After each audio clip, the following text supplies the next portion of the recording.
Happy Wine Box Wednesday, everybody. Welcome to the program. Nobody likes onions. So glad you could join us on this beautiful Wednesday morning. I hope you've got all your homemade jellies and jams on standby for you today. You're going to need to get a spoon and some sort of swizzle stick and get your mason jar full of your jellies and jams. You put both in there at the same time. You pretend like they're chopsticks. You try to scoop it in your mouth. You give up and cry.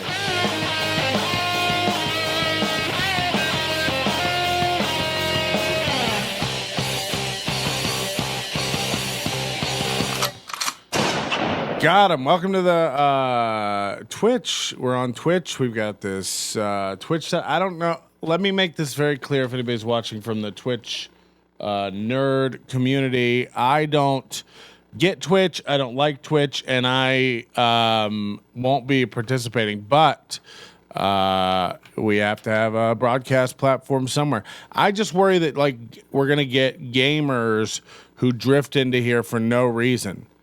And I could do without that. I don't want gamers getting confused and thinking this is like a cool game channel where we hang out and talk about the latest Mine Stargate, if that's a game. A few things to address today. Where did my usually I have a sheet. I'm all got it. Okay. I've got a lot of things to get to. First of all, I didn't know the last show I got a lot of emails. Apparently, the entire country feels as people are like, Patrick, that show resonated. You're depressed. You're done participating in the earth. Somebody had to say it. I feel like I'm not saying anything anybody else is not saying. So don't come at me like I'm some sort of hero, and I don't appreciate that. But the world is fed up, and nobody wants to participate in it anymore, and that's the truth. Like, that is just the fucking truth. And if you are still out there like, no, the world's cool, I like to go out and still have barbecues and hang out in the park, you are missing a lot of stuff. I, just like you, have been watching the MeToo-ings of the past week. I don't know. I don't really have a lot of these comics like to make it about them. I don't really have anything to say about it. I don't know Chris D'Elia. Who are the other guys who are getting hung out right now? Apparently, isn't like Jimmy Fallon and Jimmy Kimmel are in trouble for blackface? We are not. I've done Nutella blackface on this show. Like. Don't get me wrong, I didn't do it and then go out and whip people, but it feels weird. What? Wait, so participating in the world is missing the world? Yes. By participating in the very process of helping this world go on, you are admitting that you're blind to what's actually going on. It's like this. If you're if you're at a community theater putting on a production of Macbeth, one of Shakespeare's greatest, and you're out on stage delivering your lines, but backstage there's a guy with a gun, and he's got a gun sticking it down the throat of your wife and your young child, and he's like, if you don't get a good review tonight on the Macbeth, I'm gonna fucking shoot your children and your sweet, sweet wife.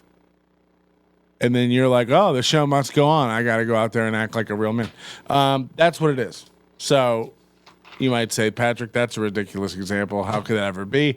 I haven't done community theater since the mid-90s. Well, things change, and we all have to deal with it. Chris D'Elia, who I don't know. I mean, I've met at comedy clubs and stuff, but I don't know him in any way. But he has played, I think the thing that makes when this kind of stuff comes out, because I don't know if he's had any charges filed against him or if there's any crime that's even been committed other than general creepery, which I don't know if you can put on a report. But definitely a general creeper. And people love sharing because he's a comic who's had several TV shows and a lot of he goes on these podcasts and he does a lot of these talking. People are circulating these clips of him saying things in any context to like young women or stuff. Here's the one going around on Twitter right now of him. And here's what I don't get. Let's play this clip. Jake Taylor. I don't even know who this is, but 100,000 views on this clip going on YouTube. Now, just listen to what he said, and I don't know what podcast this is, but maybe his. Are long gone. You ever see a fucking 14-year-old? She looks 30. I've never seen. There's no such thing as a 14-year-old girl anymore. They go from like 6 to 25, and those days are long gone. That's it. You ever see a fucking 14-year-old? She looks. So people are taking that clip. You know, and this is, by the way, I'm a comedian who has a joke about how 14-year-old girls look older and older, and you can't, tell anymore. The thing is, I think the main problem of the Chris D'Elia situation and everything else, it all boils down to we as a society have completely lost the ability to differentiate the difference between somebody saying something, somebody thinking something, and somebody doing something. So, just an example. Let's say a 14-year-old girl, let's say I'm out minding my own business. I'm at the local roller rink, flying a kite, minding my own business. A 14-year-old, 15-year-old girl walks by who is very mature, clearly gone through some puberty, has formed some breast sickles, and, is probably going through the first of many changes her body will awaken to. Now, she walks by, and there's a 25-year-old guy, and he sees her, and he's just like, haba, haba. Let's say there's a 40-year-old guy. Let's say there's a D'Elia. She walks by. He's like, a haba, haba, you know what I mean? Now, he thinks that in his head. He doesn't say anything to anybody. Or is anybody any the wiser? And has anything been done wrong here? He's a man. He's got an animal brain. An attractive woman walked by. He's thought to himself, boy, I like to stick my finger in that poi. Now, he's thought that to himself. Of course, take out all the modern trappings of he's not entitled to her and she's a person and she has a say and he shouldn't look at her and objectify her. Throw all that out and just get down to animal. A guy was staring at a girl, found her desirable, and then wanted to get in on it. Now, anything wrong with that? You tell me. Now the same scenario. She walks by. He says to his friend, boy, I'd like to get a piece of that boysenberry blump cake. You know what I mean? He says it. He verbalizes it. He says it out loud. Now what do we have? Is that bad? Is that wrong? I don't know. Now he's taken it external, out of his own brain, and put the thought into the universe that he wants this woman. He wants to have sex with this woman. Is that wrong? I don't know the answers to these questions, by the way. This is your society. You're building it. You tell me the rules. I don't know. I would say, no, you're allowed to want to fuck people. I don't know. Okay, so then you grab a woman. You want a woman, you grab a woman. Okay, I think we can all get on that page. That's wrong. It's not your property. She's not a bag of Doritos. It's some roadside quick stop. So that's probably inappropriate. So this is where we get into the things, because him saying a 14-year-old girl looks mature and looks old, not a crime. Him messaging a girl. So I guess what was happening, they call it grooming young women. So like he gets a follow on Instagram or Twitter, and then he sees that she's attractive and then messages her back like, "Hey girl, what up? I got a show in Shreveport this weekend. How's about using me? Go to a clam bake and crack open some crabs on our private genitalia." And then she's like, "Hee, I'm 17." And then from what I've seen, and I don't know anything, but and by the way, I'm not defending D'Elia. You know, clearly this guy is one of the worst things you can hang on a Christmas tree, you know, ornament wise. But I need to know what we're doing, because we live in a world where like men are jerking off into plants, men are jerking off in hotel rooms in front of women, men are grabbing women and forcing themselves on them, men are tweeting women that I'd like to make out with you, men are expressing interest in women over the internet in passive ways. And it all is getting lumped into a thing now where I can't tell the difference. So I just need some clarification on where we're going with the whole gross sexual misconduct thing. Like, I get it, and don't get me wrong, I'm not saying do any of it and any of it's right, but we got to start coming up with some rules. Because if you just can't say 14-year-olds can be sexy, I mean, that's just, that, you know, that's a subjective thing. You can't tell me that a 6-year-old's, didn't you Me Too girls at Oktoberfest, Captain Daddy? Didn't you Me Too girls at Oktoberfest? Well, when you say you Me Too girls, that sounds like you caught them doing something to other women. But I don't think that's true. How did I Me Too a girl at Oktoberfest? This is curious to me. Because look, I'll be the first one to admit I need to know all the skeletons in my closet. I've done a lot of things drunk, and if I've done something that I need to be aware of, people need to bring this to my attention. I mean, I'm sure I have, so bring it to my attention. Message me first, like privately. Just be like, Roy was here and he just left. Message me privately and be like, hey, we know what you did last summer. We know what you did last Oktoberfest. No, but it depends on what you mean by the verb me too. I don't think I've ever me too'd a girl, unless that's some sort of a threesome. Roy, you there? Yeah, I'm here.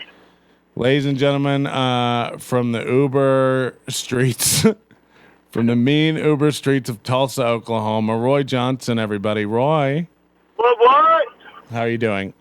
I'm doing well, man. Just trying to make some money. Yeah, what's it like being out there and just delivering food to people? In a hot, is it hot? It's hot there. Yeah, but I got a good air conditioner. yeah.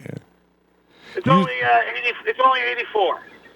You got a good air conditioner, but you smoke out the window.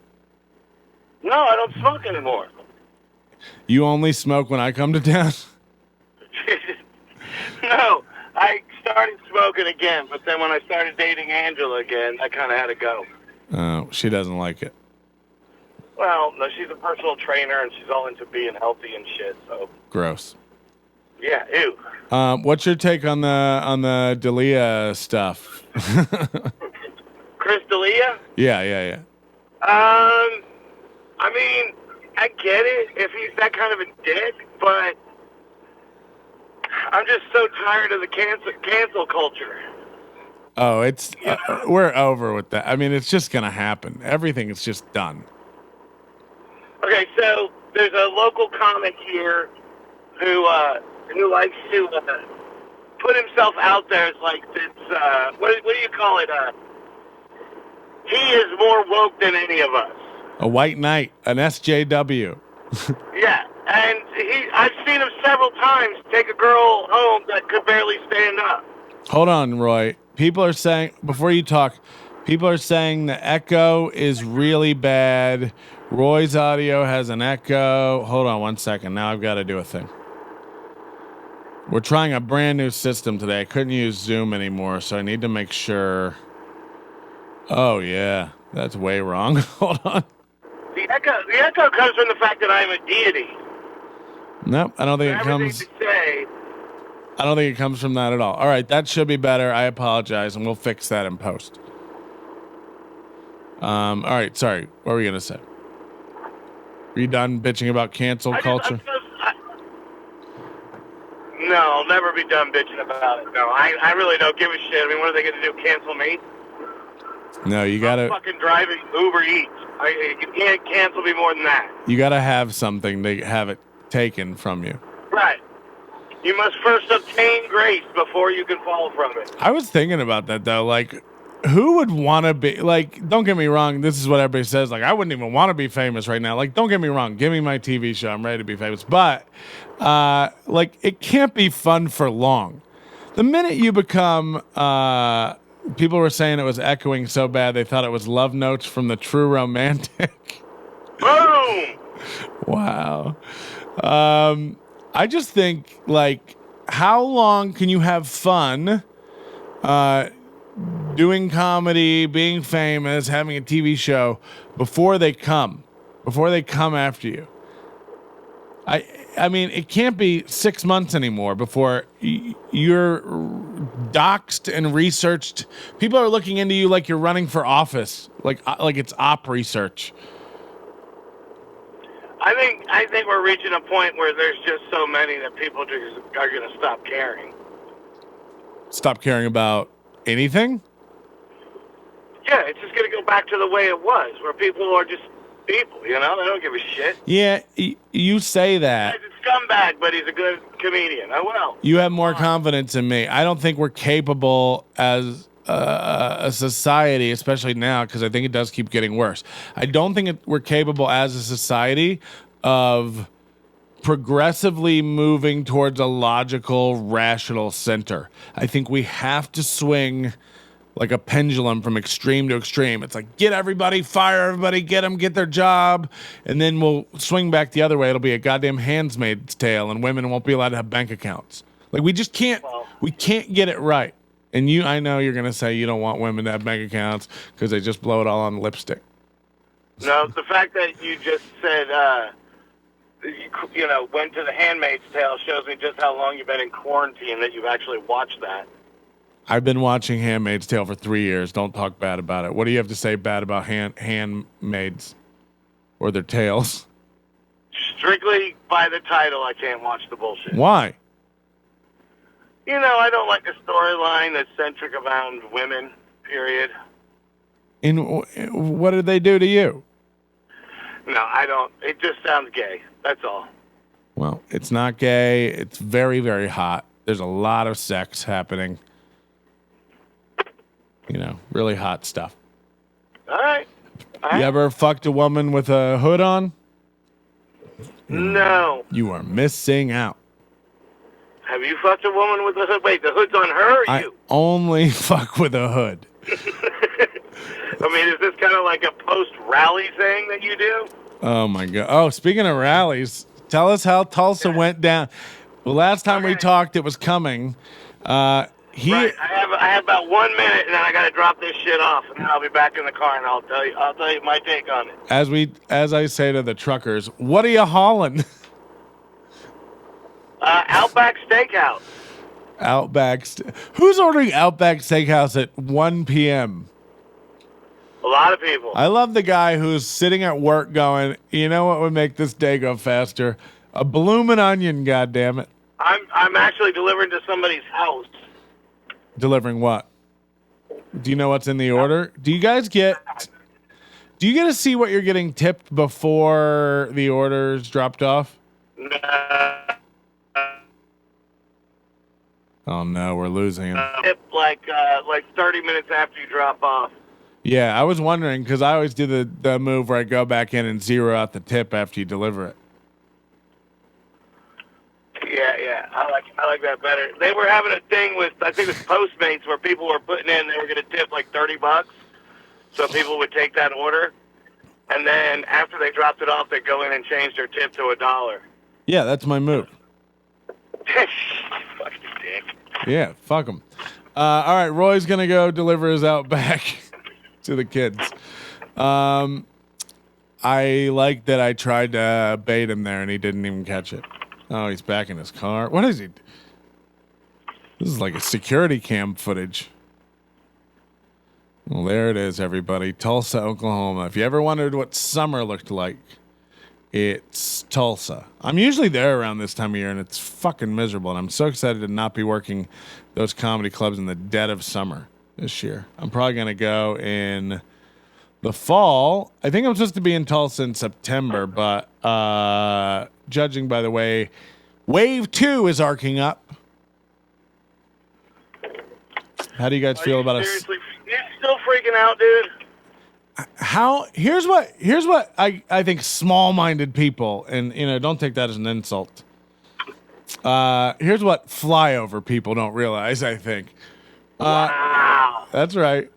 I don't think you what is different right now between the virus out in your community now and in April when we were all supposed to stay home and watch Oprah? Nothing. It was moronic for us Nothing. to stay at home, period. It's not moronic. People in your state are dropping dead. Florida, Arizona, California, Texas, And listen, Jersey. more people are losing their livelihoods and everything they work for.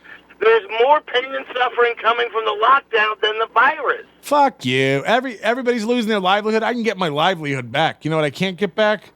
White blood cells. Because I have AIDS. But the point is, God. you're one of these people who don't believe the virus is a real thing. It looks like you're driving around Edward Scissorhood's neighborhood. I 100% believe it's a real thing. I absolutely believe it's a real thing. I also think there's nothing that's been more deadlier to the human race than poverty. Yeah, but you have to know that's on the way out, too. The middle class is being eroded. The middle class is being eroded. Get rich or die trying. Well, that's the thing. It's the middle class that it's destroying. We're destroying our society by crouching in fear from a virus that only kills about 1%.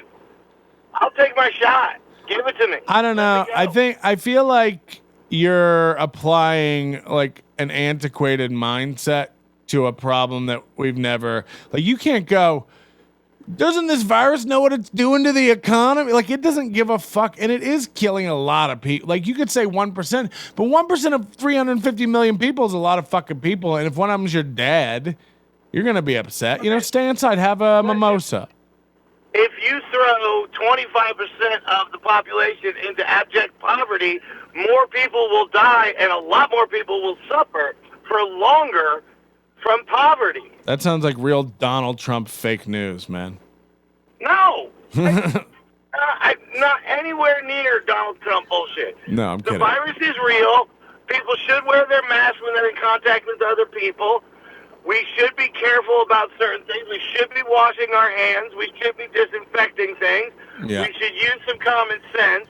We should test everybody, and anybody that's got it or anybody that is... this is big. Instead of locking everybody down, we should have took all the high-risk people and paid them money to stay at home and everybody else go to work. There's not a thing with, this is the problem though. There's no like high risk, low risk people. They don't know how this thing works. No, there's not. 20s and 30s are the people catching it right now because there's ones going out brazenly without masks. And people want to know, why are you delivering food without a mask? Why are you delivering food without a mask? People want to know, if you came in with my bacon cheese, you came in with my bacon cheese fries and it was all fucking... They should be sanitized in the bag when they get it. Well... Remember they said you not get it off of surfaces. What do you mean you can't get it off surfaces? That they came out and said that. They've said that the thing lives for days on metal and plastic. No, they came out after that and said it's very unlikely that you will get it from a surface. I think this proves that they don't know what's going on for you to make any kind of predictions. Okay, so people should sanitize their bags if they're that worried about it. I mean, I don't think people... Come in contact with 10 people before I drop it at their door. Yeah. No, you shouldn't be ordering Outback. I agree. Stop this economy. God. fucking freak. Why am I a freak? Every time we do cocaine, there's more of a chance of us dying than there is when we get the virus. Especially that one time. Yeah, exactly. The one time. No, I think you're wrong. I think you're being too. Shoving cookies in your mouth. You're the one who was being all cavalier about it and like hoarded up too, and now you just don't believe it's dangerous at all. You think this thing is just fine? No, I believe it's dangerous, but what are we gonna do? Not live? Yeah, I've been doing fine. I'm watching Seinfeld for the third time in a row, all the way through. Well, I don't want to be in quarantine. I'm on the episode where Kramer gets his job back at H&H Bagels. Now, After the strike. yeah. But listen, Trump was there.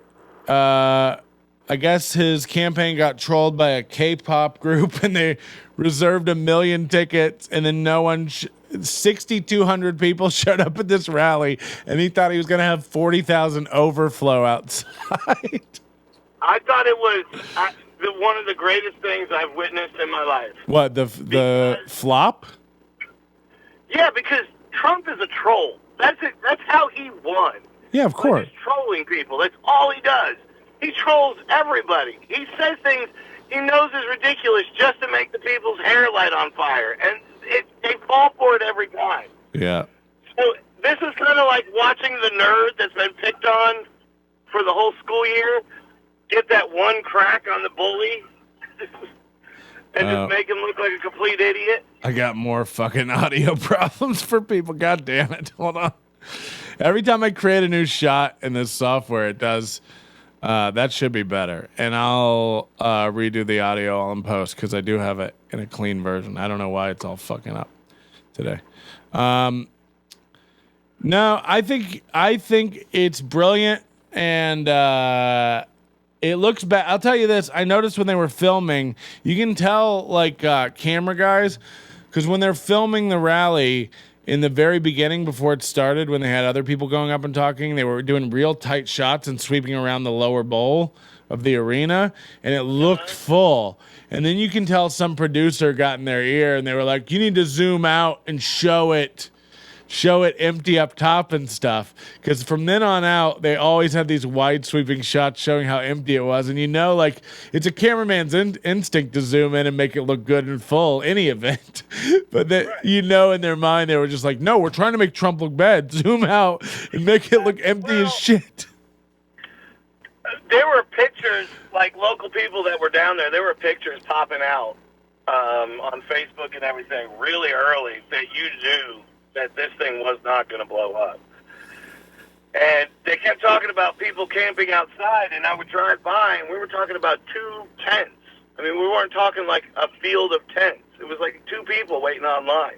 Yeah. And you just knew. You just knew. And the fact of the matter is, they said they were going to do it. Like, people talked about trolling them like this, and I don't know how they didn't catch on.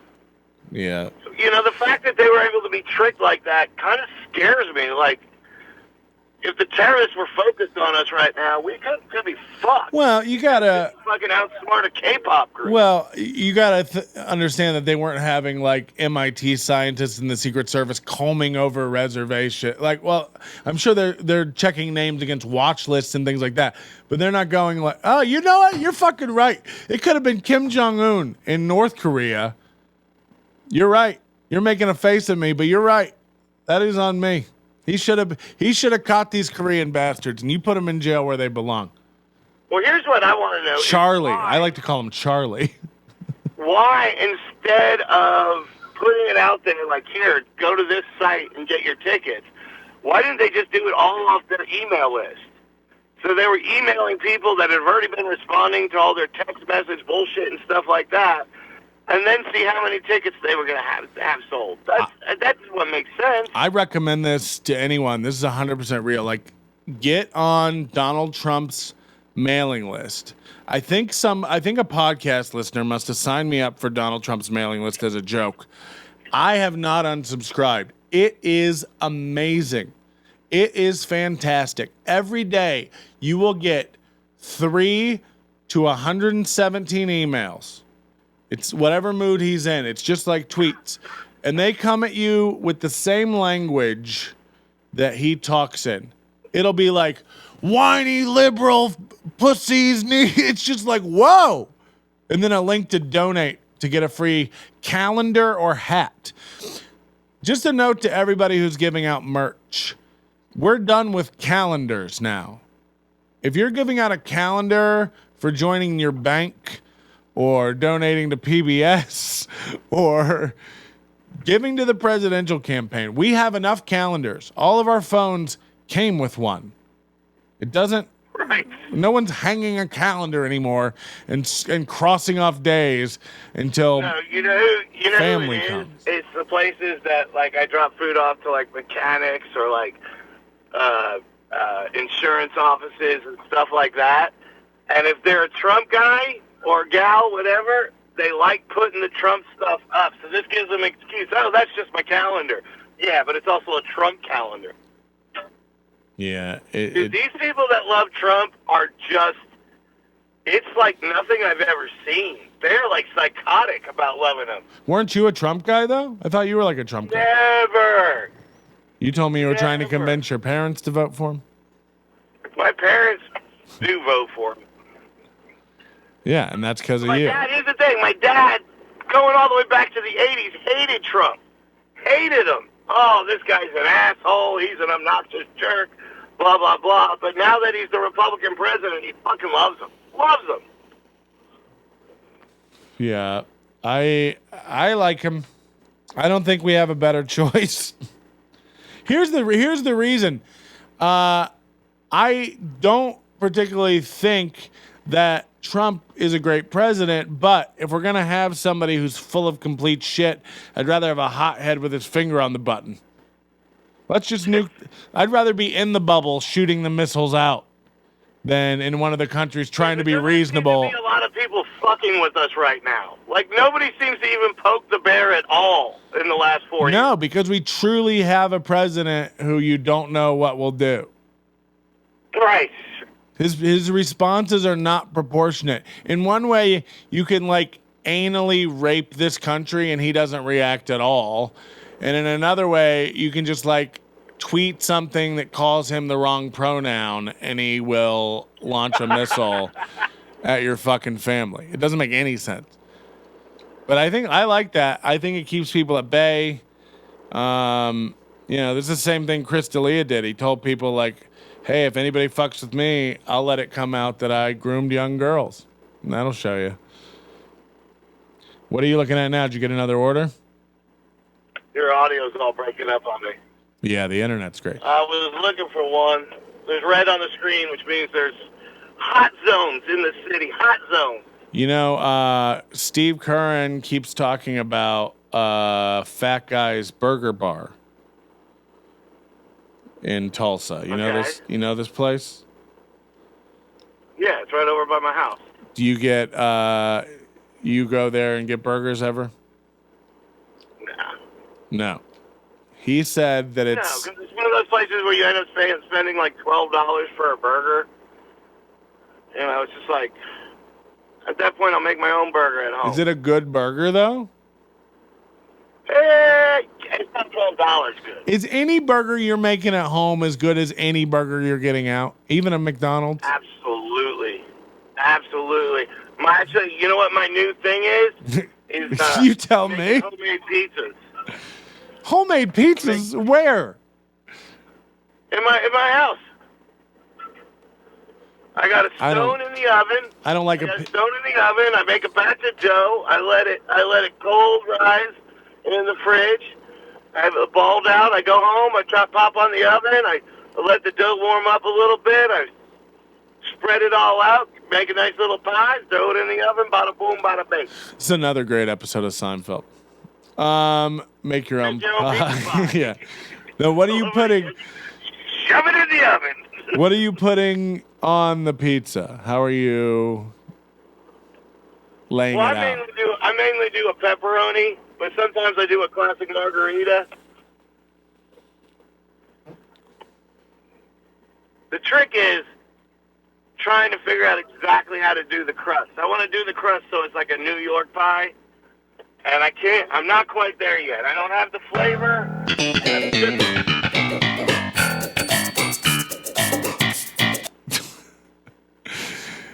You're never gonna get New York pies in your oven with a crust, I'm close, man. with a pizza stone. It's never gonna be close to New I'm York. gonna make a video of the next pie I make and send it to you for the whatever the page is. We should have a pie off. A pie off. Yeah. You're gonna make a pie and I make a pie. No, I'm gonna order one from a good place, and then you have to eat the one you made. When I come to Vegas, I'm cooking you a pizza in your oven. Look, you'll win the prize for person who made their own pizza, but I'll enjoy mine more because it's quality. I imagine you think your dog is a good dog. So what you think is a good pizza, I can't fucking imagine. My dog is a great. Your dog is a retarded batch of leftover dog DNA. Your dog is a cake pop on 4 legs. No. That dog. He is. I mean, from the animal world, I think he is the closest thing we have to an actual another human being. No, I So think. intelligent, so wise.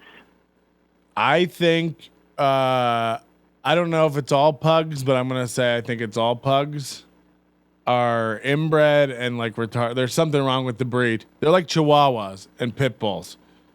You know, they're aggressive and can't do anything about it, and that really frustrates them. That's the thing. That's the thing is, as far as dogs go, pugs go, he's the exact opposite. Pugs are usually real slow and sleep around and just snore all day. I hate pugs that sleep around. Whores like pugs. Where have you been, Chester? Where did you sleep last night? Do you, I think, the chat wants to make their own pizzas too. What if we have a contest in our group, on our Facebook group? We'll give everybody 1 week to post a picture of a pizza you make, a photo, and it goes on looks alone. The best looking pizza, the most. Wait. I think there's got to be a video of some of the processes of making it. Because just a picture, they could go. And he's gone. That's a good place to freeze him on, though. Look at that. Looks like he's coming. He's got that look on his face, just like, ugh. And we've lost him. Roy will come back when he comes back. But I think this is a good idea. NobodyLikesScience.com. Facebook.com. Search for Nobody Likes Onions. Now we have a page like our page, but we have a group. And on the group, I think we start pizza. Turn your cam. We do a pizza making contest. And yeah, you have to put proof that you made it. Either a video. I don't know. Your orientation is landscape. It should be landscape. Either way. So you make this video or take photos along the process of making it. I get it. Like if you're making it and you're on your own, if you're quarantined and you're making a pizza, you might not be able to do it. What a fucking weirdo. I think it's our internet's just shitting the bed. You back? The camera won't. Yeah, I can't get it. You're frozen. And I'm gonna do it again. all right. Yeah, I get it. Like if you can't video making the whole pizza, that's fine. But you have to at least go in and here we go. This looks like a fucking. All right. You have to. How are we doing the contest? So yeah, you have to do proof that you've made the pizza either through videos or photos along the process. And it's a kind of an honor system, you know.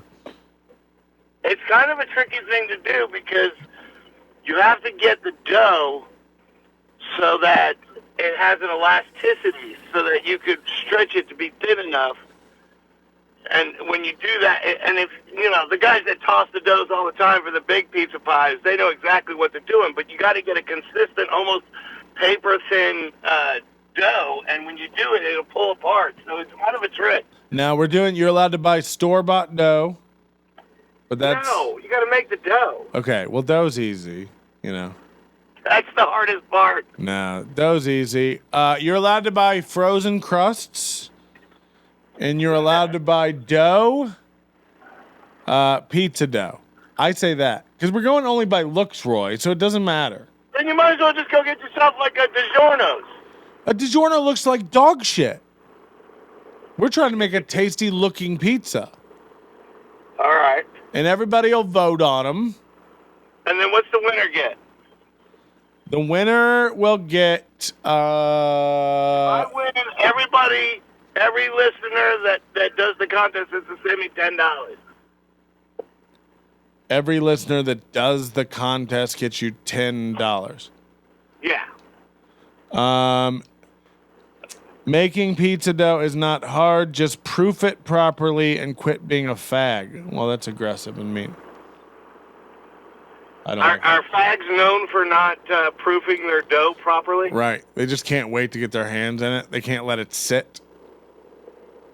No, I think we'll do that. We'll do a pizza contest. Looks alone, honor system. Take a video or photos of you making it along the way. Whatever toppings you want. Dough is up to you. Frozen. You know what I'm going to do? I'm going to get a frozen California Pizza Kitchen pizza and just put more toppings on it and make that. Anything you want to do, that's fine. Let's say you want to get a flour tortilla and make a Mexican fiestada like they had in school when you were a kid. Remember the Mexican pizzas? What? The fiestadas. I have no idea what that is. Oh, my God. Grow up. I forgot that when you were in school, it was all duck and cover. Pretty much. It was all... Jesus, dude, I'm going to be 50 this summer. Yeah, that's gross. I'm going to be 41. It's over. 41? Jesus. I'd give my left nut to be 41. Did you see our buddy Tony God lose his mind?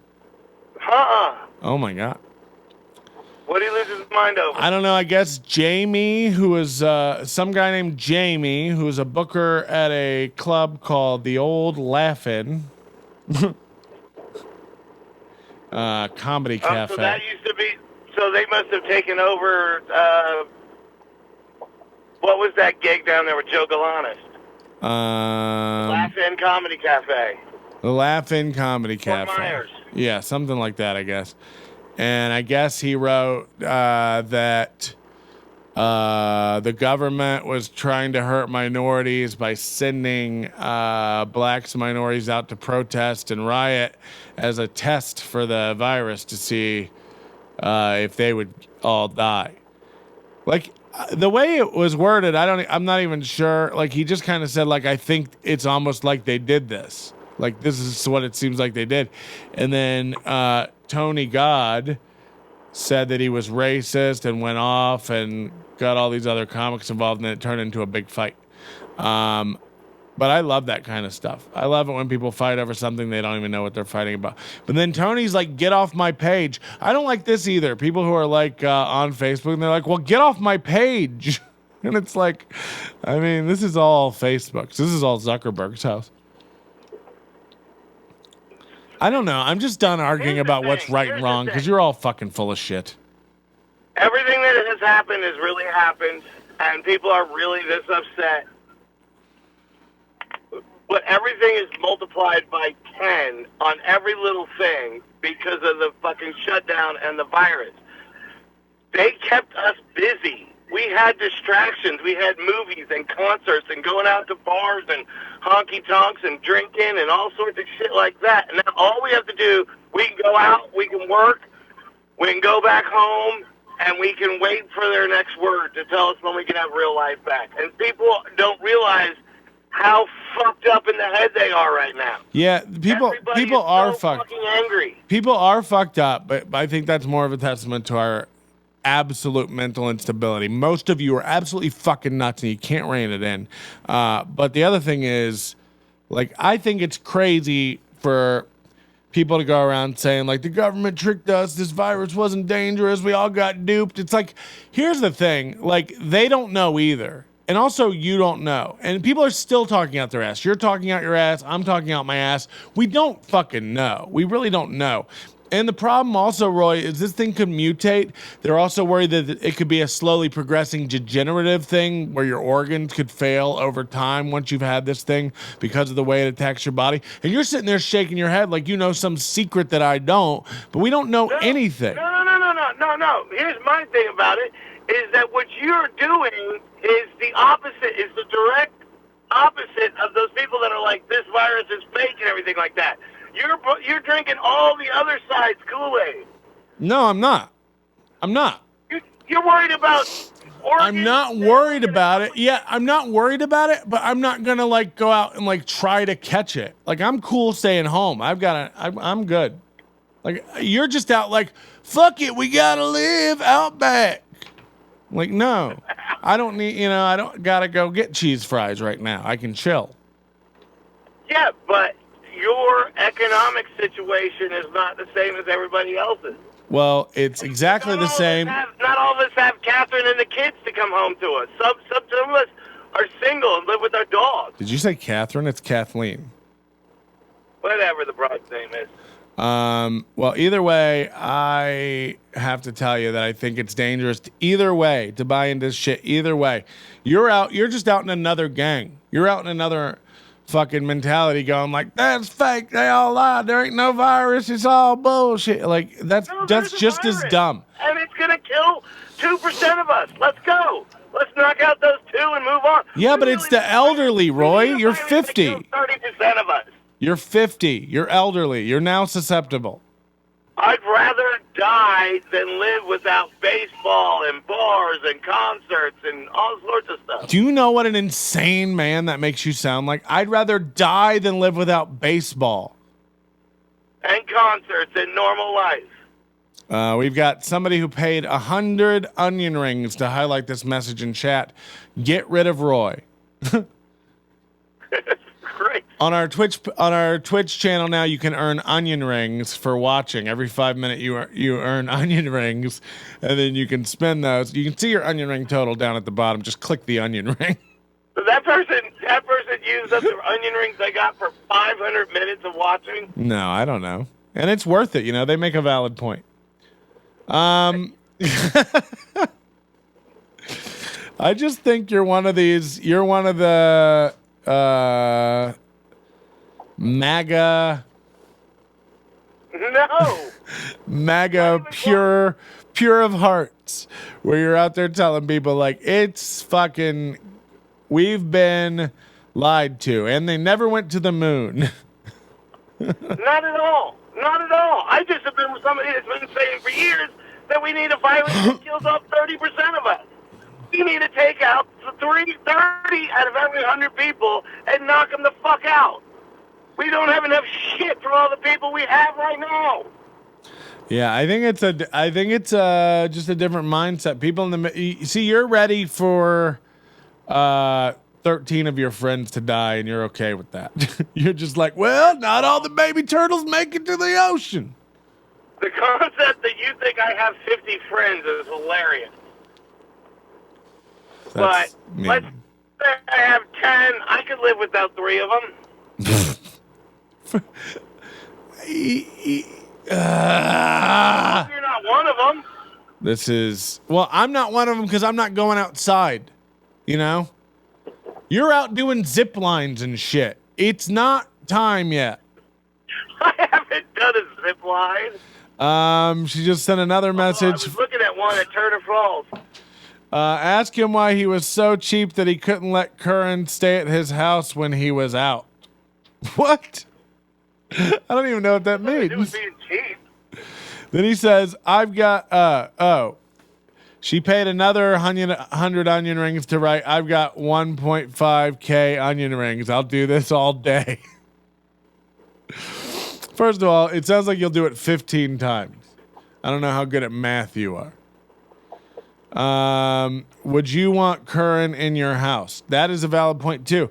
In the 4 or 5 years, 6 years I've known Curran, I know about this. I know about him pissing a bed in Edinburgh, pissing an air mattress at my house, pissing on a Mac laptop, a $2,000 Mac laptop. How do you piss on a Mac laptop? What has he pissed on that we don't know? I wouldn't want him in my house either. This is a guy who can't, control where he urinates. I'd rather have a friend who shits on my living room floor than pisses somewhere secretive in my house. At least if it's on my living room floor, I can pick it up. If you're just peeing in corners of my house, I'll never find that. And the smell will just be bad until my resale value goes down. So, shit on my floor all you want. I've got a Roomba. And here's the thing. Here's the thing. It has to do with me being cheap. But it's just like, hey, to let a good friend like Pat stay there, that makes sense. But to have somebody I don't really know, which I don't really know Steve Curran. I mean, I've met him once. And he asked my friend if he could take her in the parking lot and eat her box. This isn't like screaming good house guest. It's not a flop house. I'm a fucking middle-aged man, for Christ's sake. Exactly. It's not a flop house. No, Roy's barely there. Okay, so Exactly. It's Jeter's house. yeah, I wouldn't stay at my own house if that dog was there either. That thing is gonna fucking murder you in the night. You'll wake up, you think it's harmless, you think it's just a pug. You'll wake up in the night, that dog will be chomping down on you in ways you can't imagine. Oh, we got Steve Curran calling in. Are you interested? Awesome. Oh, hold on. Let me fire up Skype, Steve. Give it a minute. Hang up and get back to us. Okay, so Trump left. I imagine, was Tulsa crazy when Trump was in town? All the traffic and shutdowns, or was he in and out? Bada bing, bada boom. Okay, so we had to go to this country-ass wedding that day. Yeah. So we had to get to the other side of the city, and all the highways between the airport and shut down for the 2 hours he was here, which made it a pain in the ass for us. But that was the thing, was I knew something was up the night before because there was no traffic. I wasn't making any deliveries to the hotels or anything like that, which if all these people were in town, I should have been. I knew something was up. Was he was literally only in town for 2 hours? He flew in and out? He smoked for an hour and 20-some-odd minutes, and then, yeah, he was in and out. God, I wish I could do that for shows. Okay, Steve Curran is on the line. Steve? Yeah, you guys summoned me. You said my fucking name too much, so what's going on, everybody? Can you hear him? How you doing? Can you hear him, Roy? Steve. Oh, okay. Great. Yeah. What up, Roy? Yeah, I have to be real quiet so I could hear Roy, but as soon as I called in, a fucking trash truck there that drove down the street, so... Yeah, great. I figured. Now, what's your problem with Roy? Curran, I don't have a problem with Roy at all. telling people I wouldn't let you stay at my house? No, somebody wrote that in the chat. I don't know what the fuck they're talking about. Yeah, but where would they get that if you weren't out bitching about it? That's true. Rebuttal? I'm friends with multiple trolls, and they like to come up with shit like that. I don't know. That's what they do. Exactly. Oh, God. You All and right. your K-pop friends. What did you want to call in about, Steve? You got any pressing issues? Yeah, you're talking to Roy like going outside's going to kill him, and in reality, I'm back to work now. I'm outside every day. I'm going all over fucking Riverside County. He's got spiking cases, and you know what? I'm fucking fine. I have to wear a mask everywhere, but I'm not getting sick. It's not killing me. If I get sick and it kills me, my fucking bad. I had to go to work. I mean, the economy's got to get opened back up, otherwise we're all going to fucking die. I mean, I just think you guys have really bought into the system of capitalism and the economy, and like, we got to get the economy open. It's like, sit back, collect your checks, don't work.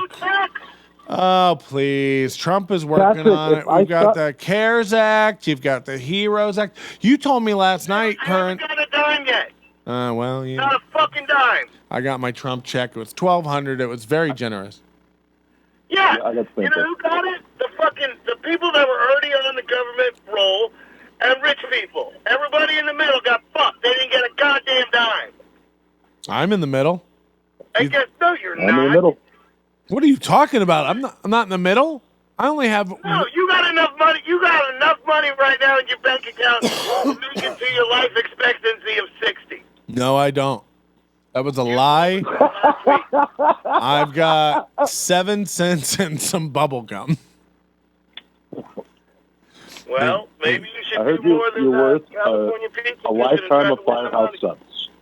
A lifetime supply of Firehouse subs. No, I just think, everybody chill out, stop paying your bills, stay home, relax.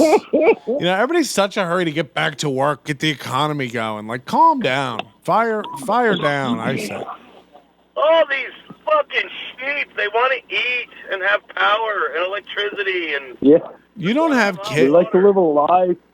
You don't have kids. You don't need to fucking get money. And by the way, this goes to show you that when you got that little bit of money last year and you went ape shit buying new laptops and going crazy, this goes to show you. Snorting cocaine with $100 bills, buying new laptops. Every day you'd come in and you'd have a new laptop. He'd be like, I don't even want this one. It's purple. And he'd throw it away. He'd be like, I can afford them.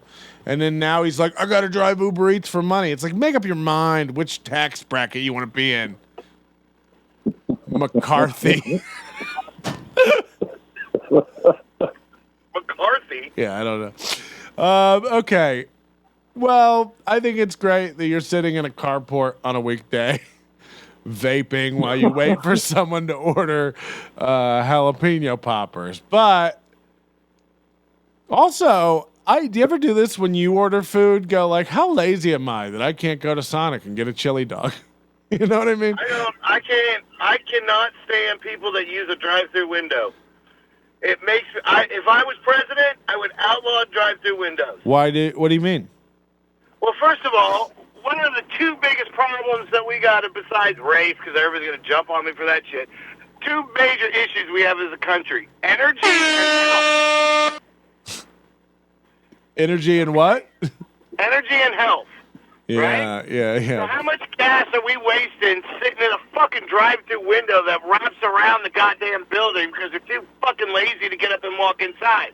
Second of all, if you have to get up off your ass to go in and get your cheeseburger, you might not eat fucking 3 of them and a large fry 4 times a day. Whoa, forget Colonel Sanders. It's Colonel Bernie Sanders over here. Am I right? Yeah, I know.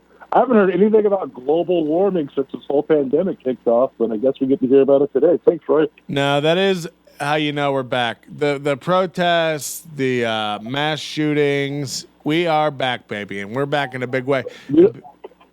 What? They don't even cover mass shootings. They're not even covering mass shootings anymore. It's just riots or COVID. Yeah, whatever. Like there was one in Arizona that got like an hour of coverage, and that was it.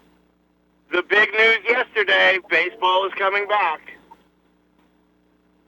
No one everybody gives a watches fuck about baseball. Baseball Nobody I know is watches more baseball. interesting on paper. Baseball is shit. If you told me there was an air hockey league starting up, I'd buy tickets quicker. This is a sport that needs to die. If ever a fucking toxic organization could get infected by a virus, it's the goddamn MLB. You're running in circles. It's NASCAR for people who can't afford vehicles. All right. Like, what are you doing? They do turn left. Yeah, they just turn left. You set 3 waypoints and you come back home. Great, my drone can do that. Like, this is the dumbest sport. Hey, I bet you can't run around bases while I keep this ball. You have to keep the ball away from you. Okay, I'm going to throw the ball at you. All I want during this whole game, here's baseball in a nutshell. Boil it down. I'm going to come up with a game We have 2 teams. How many people are on each team? I don't even fucking know in baseball. How many people are on a baseball team? 70? So they're on teams. Now, our team will run out in the field. There's a field because we can't be bothered to build anything. This is for poor people. We're going to go out in the field and lay down 3 welcome mats like your grandma would have in front of her house. You are running out of steam. I am not. I'm just getting started. You're out of your mind. You put a fucking... You hate baseball so much you're bored about bitching about baseball. No. I'm just trying to lay this out so people can grasp, if you're a baseball fan, what you're even into. You are into a team of people. How many people, Roy? 9. 9 people, okay? Running, that you've pulled away from their families. Running out onto a field. All they want is for the ball to be on a guy on the other team. All that guy wants is for that ball to be as far away from him as possible. They throw the ball at him. He knocks it away like a girl who's being mugged on the street with her purse. Just like, get away, you big guy. So he hits the ball goes out there, and then the other team goes, oh no, that ball's supposed to be on that guy. So then they all fucking chase it, the 9 of them, that fucking group of Keystone cops, running around the field, scooping it up between their legs, missing it. You've all seen the tropes. They pick up the ball. Meanwhile, this guy's jetting around the bases like he's got somewhere to go. He gets to second base. He's like, oh, I forgot my keys. I better head back. Starts circling it in. Meanwhile, these guys are still fumbling with the ball. You're throwing it to a guy who's near him, trying to tag him with you. It's tag with a ball plus keep away plus keep it near. What is going on? There's not even a point. You're running around in circles for nothing. Just so grown men can go, they did it more. They ran more circles. Crazy. You know, this kind of makes me sad because having been the one to take you to your first Yankee game at Yankee Stadium, I kind of felt like I was kind of like your dad. Yeah, well, my dad tried to take me to a baseball game once, and he's dead now. That's why I came in to finish the job. So what do you think about that? I think that you should call me dad. Right. I'm not saying the two are related. I'm just saying both of those things happened. Okay? My dad once... I love baseball. I love just say things to people like, well, my dad stayed at a Holiday Inn once and now he's dead. So you tell me. Like they're not related at all, but you just tie them together. Hey, did you watch King of Staten Island? Yes, I did watch King of Staten Island. It was fine. I thought it was a movie. I had nothing great about it. Nothing bad. Curran did fantastic. I thought it was good. Yeah, I don't have anything bad to say about it.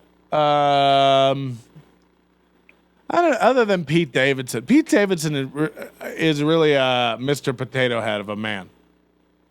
How is he the ugliest but most fucked comic?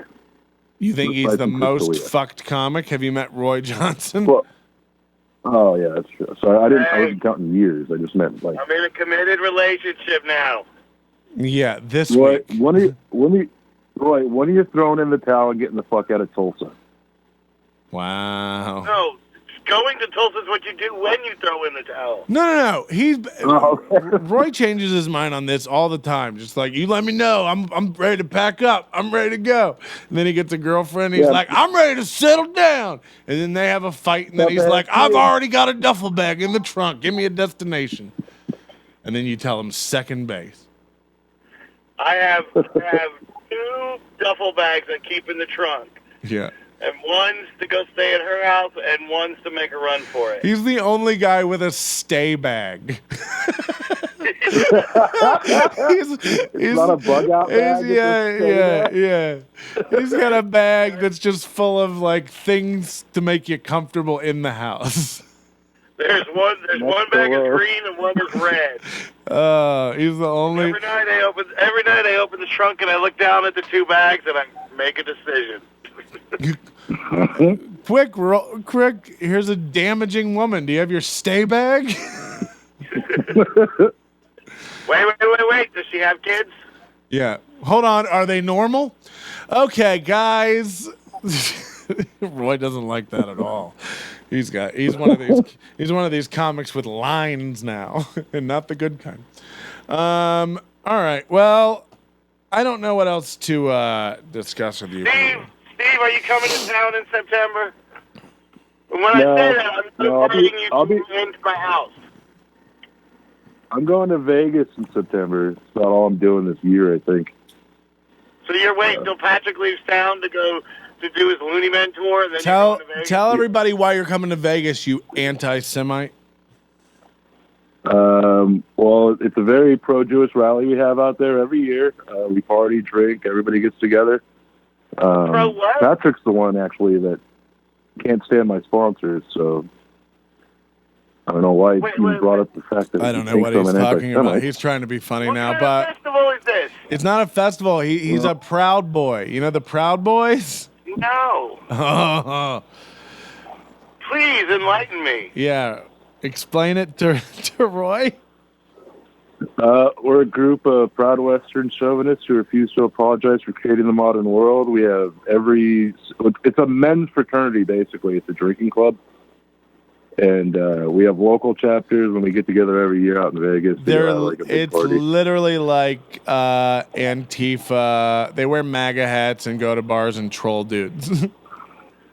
Oh dear God! Yeah, we keep it so undercover now. Are you the guys that wear the Hawaiian We're gonna have to come up with something new this year. Yeah. The Hawaiian shirts? So back in the day, that was called Margarita Boys. That was 2 years ago. We came up with that concept, but then someone took it from us. I love it. He's like, "Are you the ones that wear the Hawaiian shirts?" He's like, "Yeah, actually, we came up with that. Every lame dad came up with that. Why don't you do Tommy Bahamas next, you faggot?" And I don't mean that in a gay way. Well, I mean, we are looking for something new there. Yeah. Why don't you guys wear fanny packs? Why don't you wear fanny packs? You know, some guys wear a Hawaiian shirt, and they look like they've been on vacation. I wear a Hawaiian shirt, and I look like Hawaii. Little Japanese bombers. Who was that? What's that breed? That was a Johnny B joke? That was a Johnny B joke. Oh, man.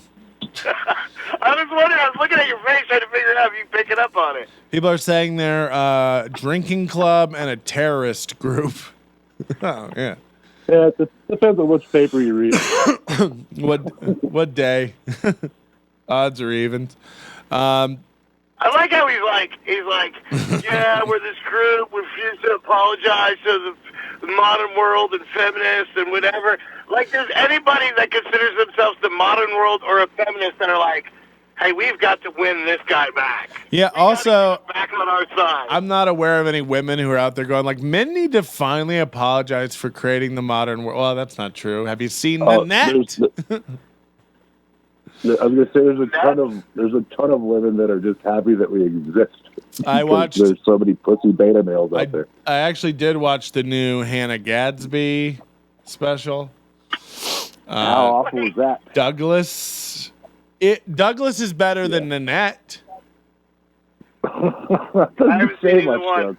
Oh, if you haven't seen Nanette, then you need to check your privilege. And I don't know if you should ever get on stage again until you watch Nanette and understand what you've done to women. Hey, are we just going to glaze over the fact? Wait. Are we just going to glaze over the fact that Curran just said there's a ton of women out there that are so happy we exist and we're not those pussy beta boys? As if people look at Steve Curran and go, that is an alpha right there. That's a man's man. Great point. We all got to watch Curran's game in person, and can we go out in the parking lot and I can eat your box? Literally. It started with a real nice card, and then ended with eating her box on a surgical knee scooter. So it just kept going down and down. Yeah, I mean, it was funny to me at the time, but it was definitely a good story. But it was definitely a weekend that devolved quickly, and I'd like to put it out of my mind until this year. Well, then stop bringing it up. You didn't eat her box on a surgical knee scooter You never got off the patio. You just kept turning to her going, let me eat your box. Yeah, he's the guy who's like, come on, let's go fuck. We'll fuck right now. Come on, let's go fuck. And she's like, all right, let's go. And he's like, I got to get up. I got to get up. Come on, that's just hypothetical. Yeah, these are all just wishes and butts and candy and nuts. Yeah. That was a fucking crazy fun trip, though. Yeah, it was great. Roy, look, I know you've got some wontons cooling on the seat that you need to get to a small Vietnamese family. Are we calling it a day? Is this how, just curious though, is this how busy Uber Eats is, or have you turned it off? No, I do. It dies about 1:30. Like you can't get an order now? I could if I drove to the other part of town, but I'm about to take my break. Right. You do need a break So from... I did from 8:30 to about 1 o'clock, and I made about $80. And what are you doing when you're running around at 8:30 in the morning? Coffee, donuts, heroin? Yeah, I have one guy that I deliver a fucking fruit smoothie to every morning. A fruit smoothie? He spends $9 to me, so he's got to be spending $12 for the delivery every morning for a $6 smoothie. He's tipping $9? $20. He tips $9 on a $6 smoothie? No, the app pays me like $6, and he tips me like another $3. Jesus. And It makes me want to rob the guy's house. Yeah, but you know he's just got piles of cash laying around. here's my question I ask everybody who drives for Uber, because this happens all the time. How much more are you eating and you ordering in food because you're zipping around to these places all the time? You know, you're like, oh, I'll get a coffee. Oh, I'll get a fry. How much are you partaking? Or does it make you sick? Is it like working there where you're like, I could never eat a chicken biscuit? No, I go home for lunch. Oh, yeah. I forgot you got a pizza stone. Yeah. Yeah. I believe lunches are 3 hours because that's how long it takes to prep a pizza. I believe that Roy has a pizza stone, but I believe it's something he needs to pass. Hey, everybody that enters, $10. No, we're not gonna. It's not a money prize. Yeah, I want money. Yeah, Roy, go get a fucking job, you faggot. There'll be a prize. We'll do asking people for My money. job. There'll be a prize. We'll do a prize. It's gonna be. See, here's the thing. Here's the problem, and why we have to do where you can do pre-made crust. Because I am on it. Can you lean up into the frame, Roy? You're off the side like some sort of trash monster. I don't even know what that means. Pete Davidson. I have to do cauliflower or a cauliflower and cheese crust because I'm on a keto thing. So I have to be able to pre-buy a crust. And by the way, mine's not going to win because cauliflower crust is going to look, it's not going to look good. It's going to look like shit, but I'll be in on it. But I'm going to go cauliflower crust. It's not going to look good. And I've got to go pre-made because I'll be damned if I'm straining and grinding and pounding out cauliflower. You know? Not after last year. Dude, what the fuck has happened to you? What are you talking about?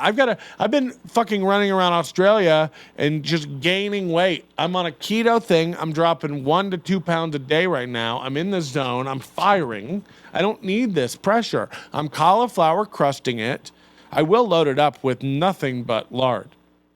All right, you want to lose weight? Here's what you got to do. Oh, you teach me. You have a good here we go. connect. I'm telling you, you do $150 a day in cocaine, you will not feel like eating. You'll drop weight like nothing. Like boom. If I did $150 a day in cocaine, I'd have to drive for Uber Eats like you. No, because the guy who orders Uber Eats all the time is who I get my Coke from. I mean, that's how I get it actually now. Is I just use Uber Eats. I can't. Look. That's a big habit, to have to support. I can't be doing cocaine. If anything, I'll snort. Whatever happened to those old diet pills? Why can't you do cocaine? Is it because Carol and the kids?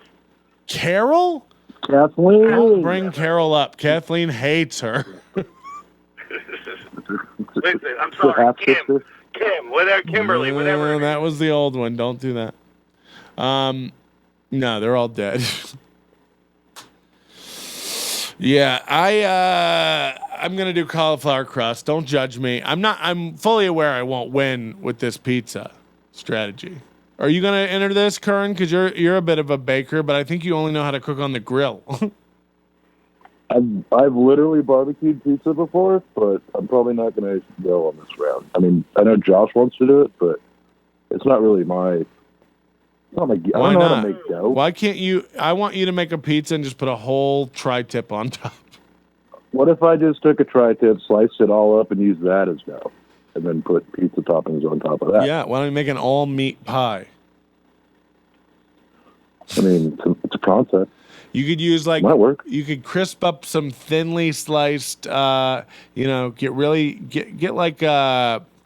prosciutto or something and just get it crisped up and then make that your crust.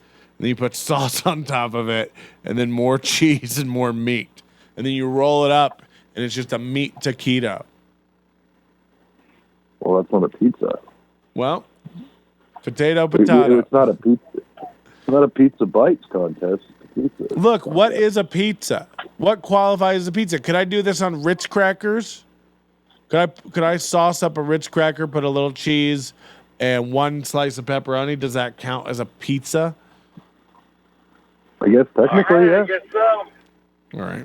Well, Roy, we'll let you go. I know you got a lot of Parking lot sitting to do. yeah, I don't know what you do. I'm going on break now. All right. Have fun. Going to make me a pizza. Have fun. I love you, sir. I love you. What are we doing, Thursday now? Yeah, we can do it. Friday? Yeah, we can do it Friday. Every day? Every day. Live. You want to do a 1 hour every morning? You start coming on here. Every fucking day. We'll do the traffic report. Absolutely. Okay. Steve, you stick around. I want to talk to you. Roy, thank you very much for joining the sausage. Steve, you've got a big problem. Uh-oh. Does it have to do with my drinking? This clip of our mayor, I know you've seen this clip because it was going around the Queef Squad group. This clip of our mayor in a meeting. Everybody saw the Vegas mayor when she lost her mind with Anderson Cooper. Everybody remembers that video from months ago, right? Yeah.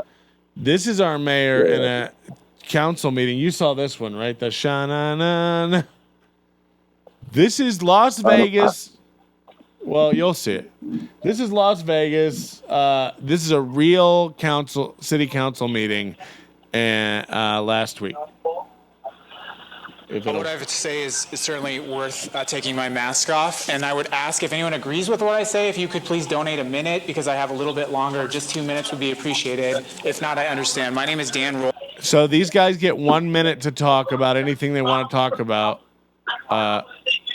Hey, could you leave the rally, Curran?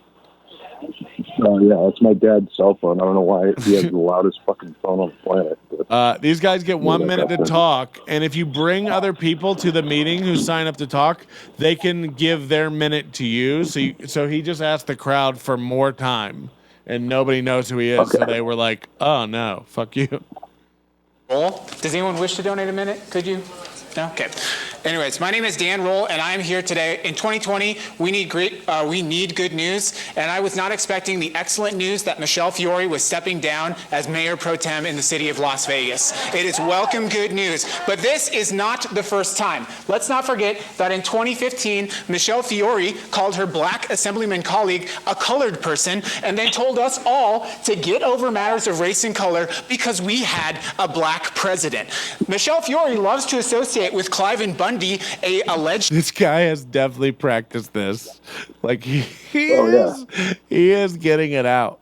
domestic terrorist. And let's not forget that Cliven Bundy said that black people were better off as slaves because at least they knew how to pick cotton. And you, Madam Mayor, chose that woman to be your mayor pro tem. This is the same woman whose business was shut down by the state of Nevada and told us that cancer was a fungus that could be cleared with baking soda. It is not. This is real. I can't believe this is real. Fucking real. It's ironic to me that Michelle Fiore wraps There was like rapturous laughter in the gallery. herself in the thin blue line, claims to be pro-law enforcement, but conveniently forgets the fact that she was expelled and condemned by law enforcement in 2016 for saying. Sorry.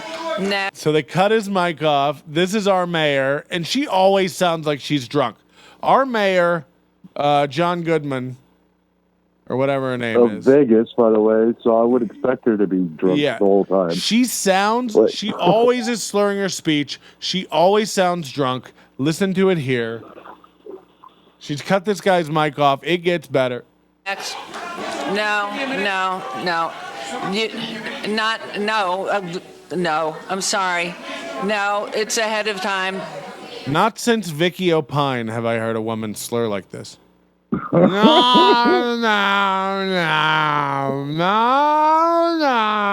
Okay. She's going to give me her minute. She's going to give me her minute. Wait. All right. Wait 1 second. So this black woman in a cowboy hat just went up and goes, wow, this white boy's saying everything I wanted to say on behalf of black people. I'm going to let him talk. He's more eloquent. So she just went up and goes, I want to give him my minute. And now the mayor's like, no, you can't. You weren't going to give him your minute before, and now you can't give him your minute. Like, they're such little bitches. Wow. To get your name, ma'am. Excuse me. It's interesting how you give more time to Madam Mayor. My name is Annette Walker. No, you didn't get it up front because they didn't know you. It was when you were going on into your comments. No, we're just following. Some guy in the front wearing a future is female shirt always helps. Just a great dialogue. The good thing to put out. Oh, the future is female. Okay. The same person. Annette Walker? You know? Yes, ma'am. Okay. Thank you. Thank you, God bless. This is what's amazing. So the woman who was the mayor pro tem, temporary mayor, just appointed temporarily, Fiore, she stands up now and walks out of the room. She's not going to be told how racist and shitty she is anymore, even though it's true.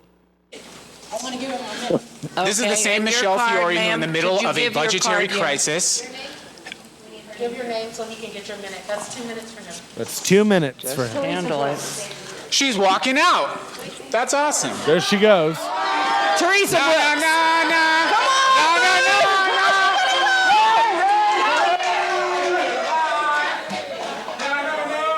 no. That is our government in Las Vegas, everybody. That happens all the time here. It's Your bananas. citizens also. You have your 8 citizens that showed up to your fucking town hall, and they all look like fucking idiots. So, I mean, Well, the one guy was with the future is female shirt it's like, guys. Oh, right. Like, what does that even mean? Like, where do we go from the future is female? Like, oh, should I just go kill myself and crawl in a hole? What did I well, do? if we all don't procreate, then there won't be a future. So you don't have to worry about a future being female. It's easy for straight white males during this difficult time to go, what did I do? What did I do? This isn't, I didn't do anything. I never groomed a young woman. I never texted a penis. I never jerked off into a plant. I've never blocked a hotel room door. I've never hit on an underage boy. I've never had inappropriate chats. I don't send unsolicited dick pics. It's very easy to say all that, but you don't know. We can't even, what women and minorities go through in this country. We can't even begin to understand that, you and I, Curran, just as white privileged males. No, I disagree with you. Because I grew up white trash, so it's a whole different fucking. That's right, but you grew up white trash. The cleanest kind of trash. Yeah. Not from what I've seen out there, but if I had a stack of paper plates inside of a trash can and you saw it, you'd be like, "Oh, these are fine. They're white."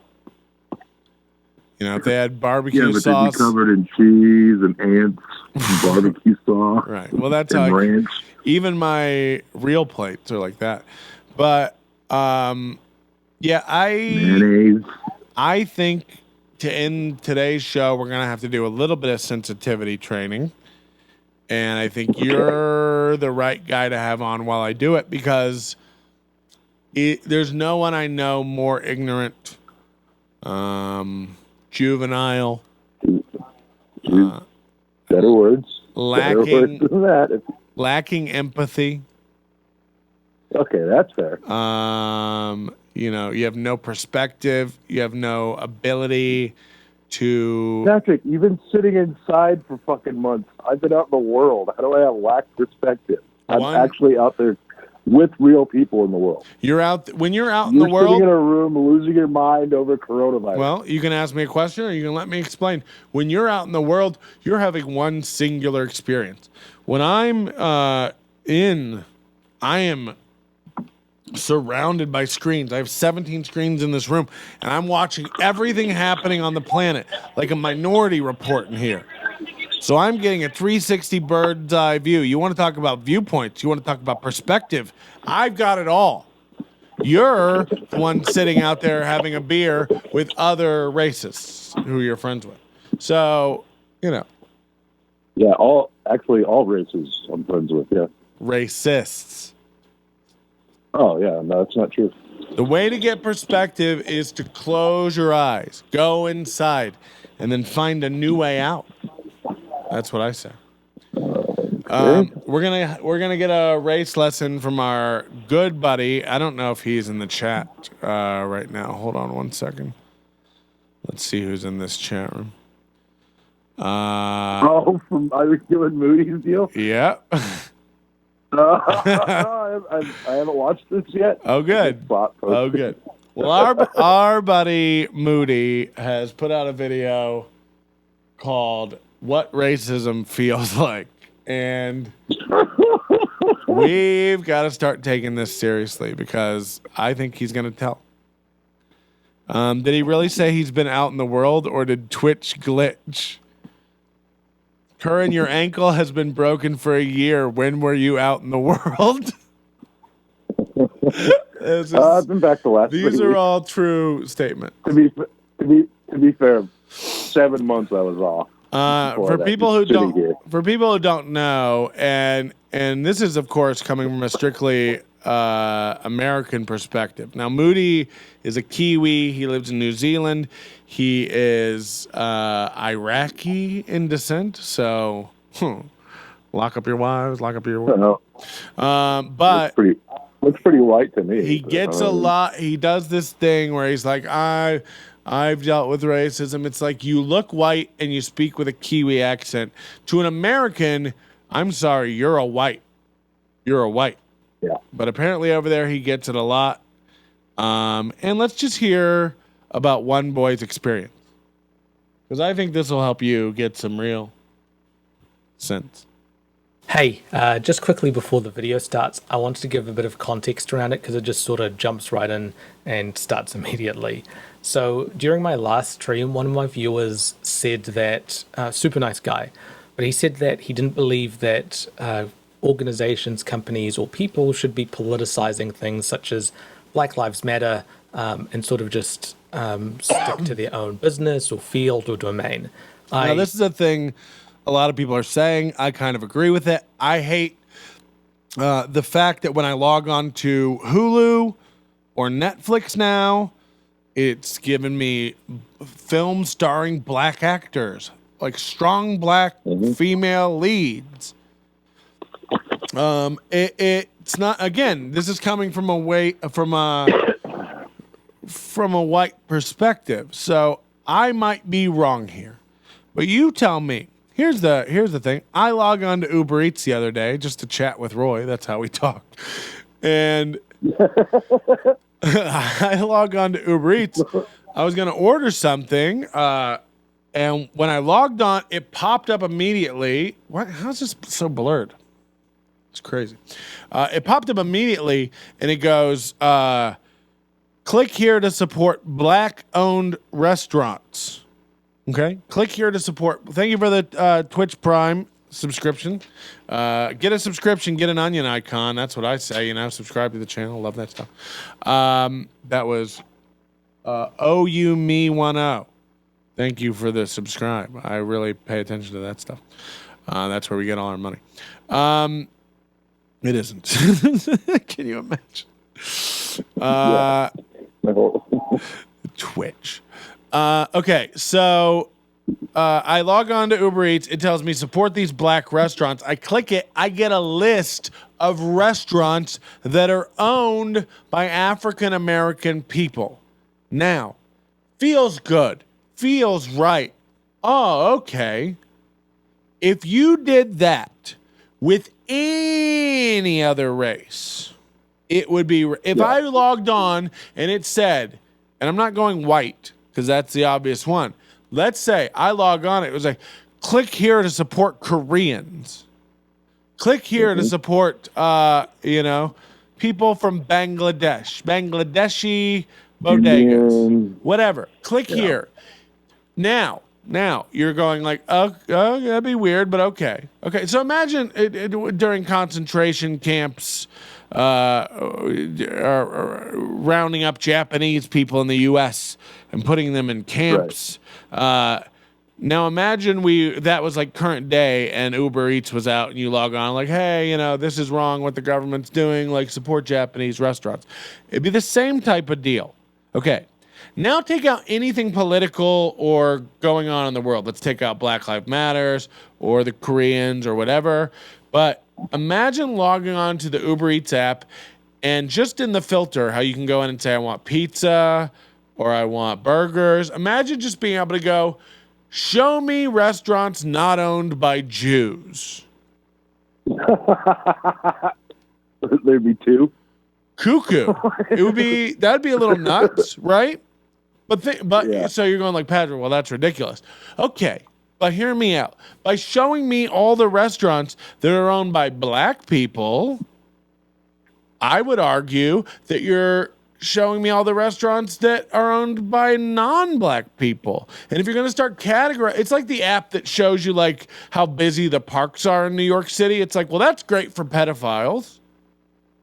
Right. You know what I mean? It's just like you can take anything that your good intentioned bullshit has come up with and just look at it from the reverse way, and it's super wrong. If I was to go show me all the non-Black restaurants that I can order from because I don't want them touching my food, you'd be like, that's fucking insane. Yet you can show me a list of all Black restaurants. And I argue that racists will be opening up their Uber Eats app, and when you show me a list of all the Black restaurants in my area, some people are making lists, and they're going, "All right, well, a boycott list." Yeah, like never eating there. It's just, look, right or wrong, whatever it is. It's a weird world. The economy whatsoever. It doesn't help. If there was nothing political going on, and you just logged on to your Uber Eats app, and it was like, now sort restaurants by the race of the owner, you'd be like, what? Yeah. What? Yet you log on and it's a mahogany man going, click here to support Black restaurants. A stick figure, Black guy. It's like, oh, yeah, totally. It's like, that's an insane filter to put on, to even give the data, mahogany to even log it. Mahogany man. Yeah, like, it's a weird... It's just weird. It's weird to even like tag restaurants as the race of the person who owns them. Like, you've put that in your database, you nuts? Like, if it leaked out that Uber, the car service, not Uber Eats, like Uber in your profile, the driver was indicating or, marketing your fucking race, like, you'd be like, wow, they got my race in there. That's fucked. I mean, isn't it the opposite of what progression is? Like in the long run? In a lot of ways, it is. That's what I'm saying. In a lot of ways, it is. Like in your effort to be inclusive, you've categorized people into race. Like, okay, yeah, like, exactly. What are you doing? Did you see to go back to like Chaz one of their decrees was they wanted only black doctors to work on black people. And it's like, that's complete segregation. Like, why would that be a decree that you guys made? You guys are supposed to be the most progressive people ever. Yeah, it doesn't. Right, but most of it makes no fucking sense. But that just being said, world. But also, like, you know, I'm willing to listen. I don't know. I'm in a white body. I've always experienced things in a white body. I don't know. Let's hear what Moody has to say. He completely disagreed with him. And I thought one of the best ways to illustrate why was to explain what my experiences were with racism and try to make him understand things. What's weird is this, he acts like he came back and filmed this later. Like, hey, what you're about to see, I just want to set it up because here's what happened. This is, if you look at the clock on the wall, this is actually before that happened. He set all this up.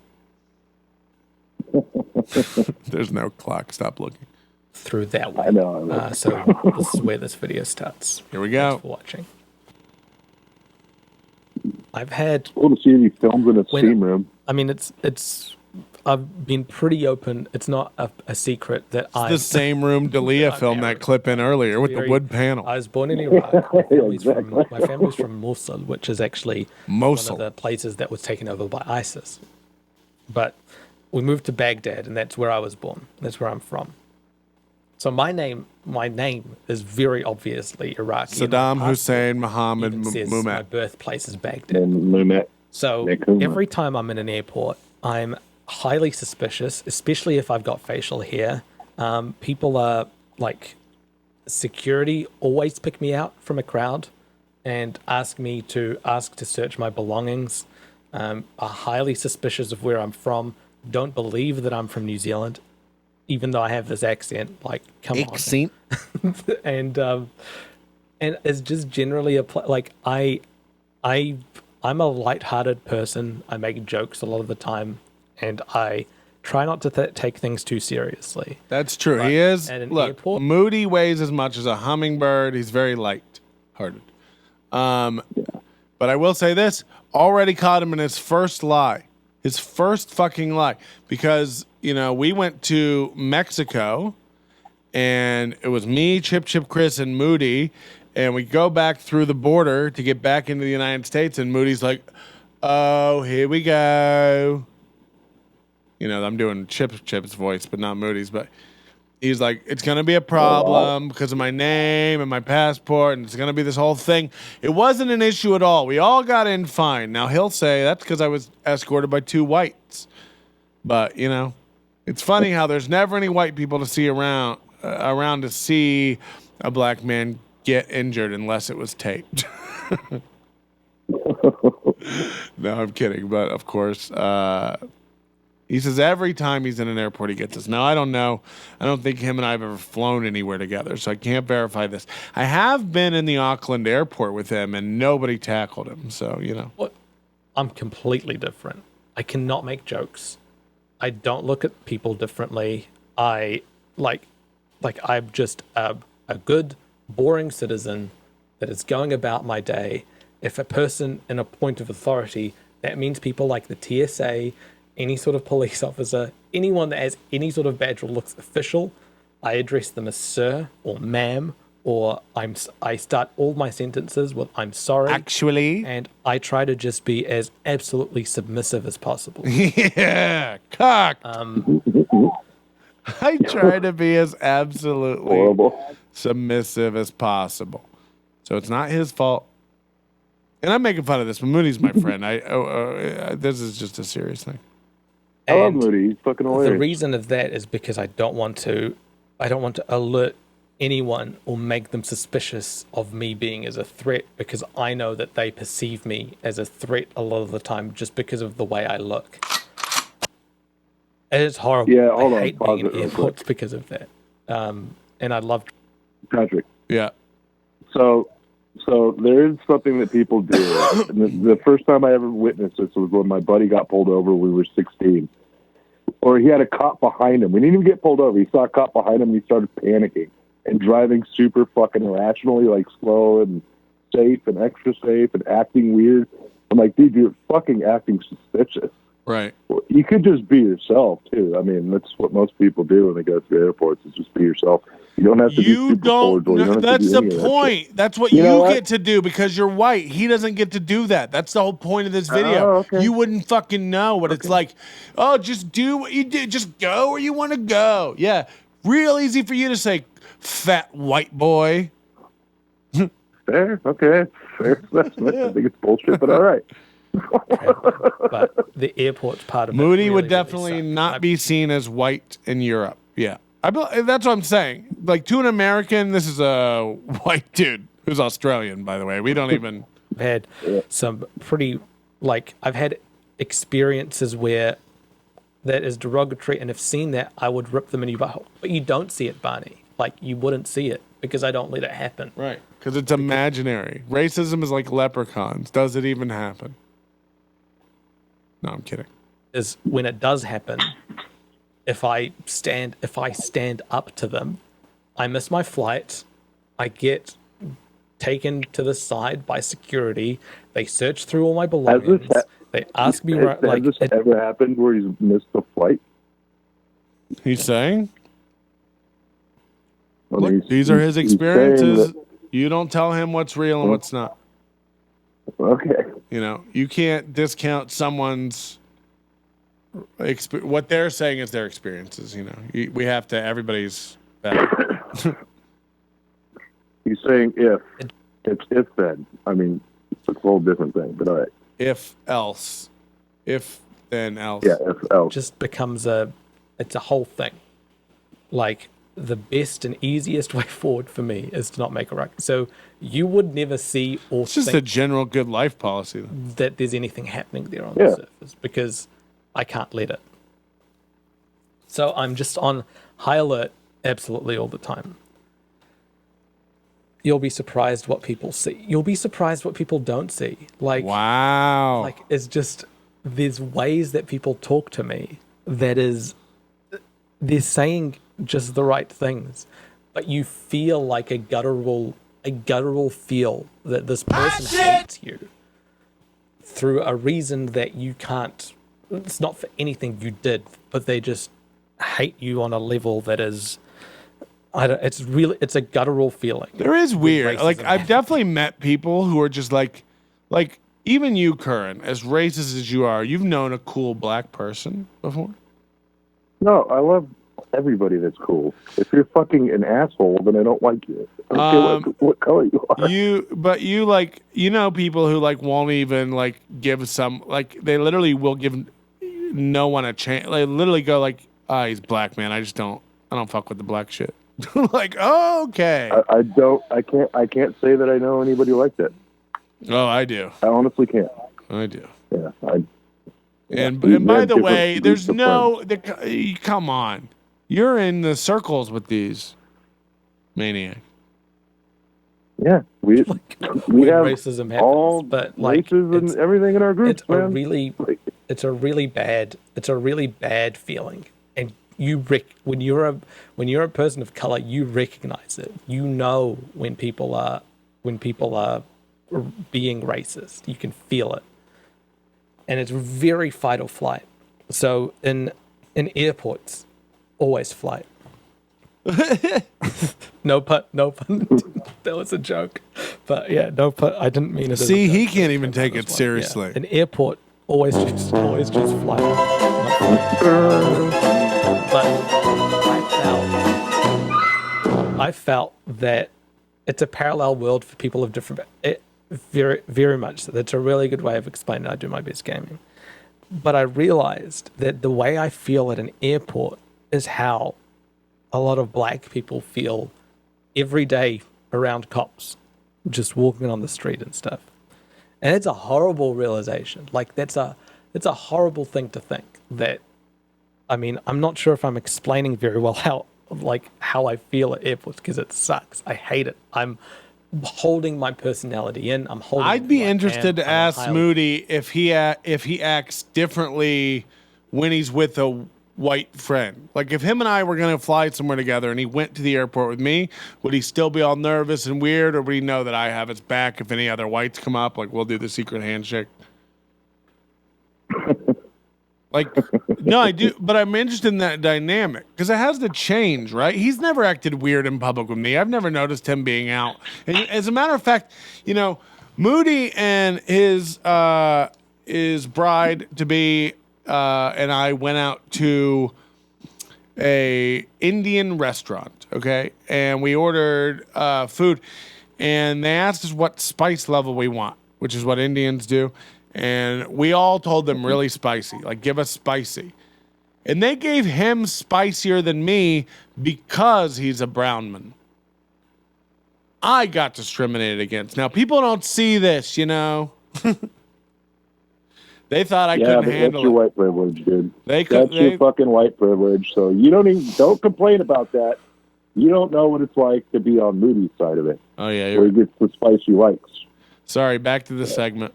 Oh, shit, I thought they were the same person.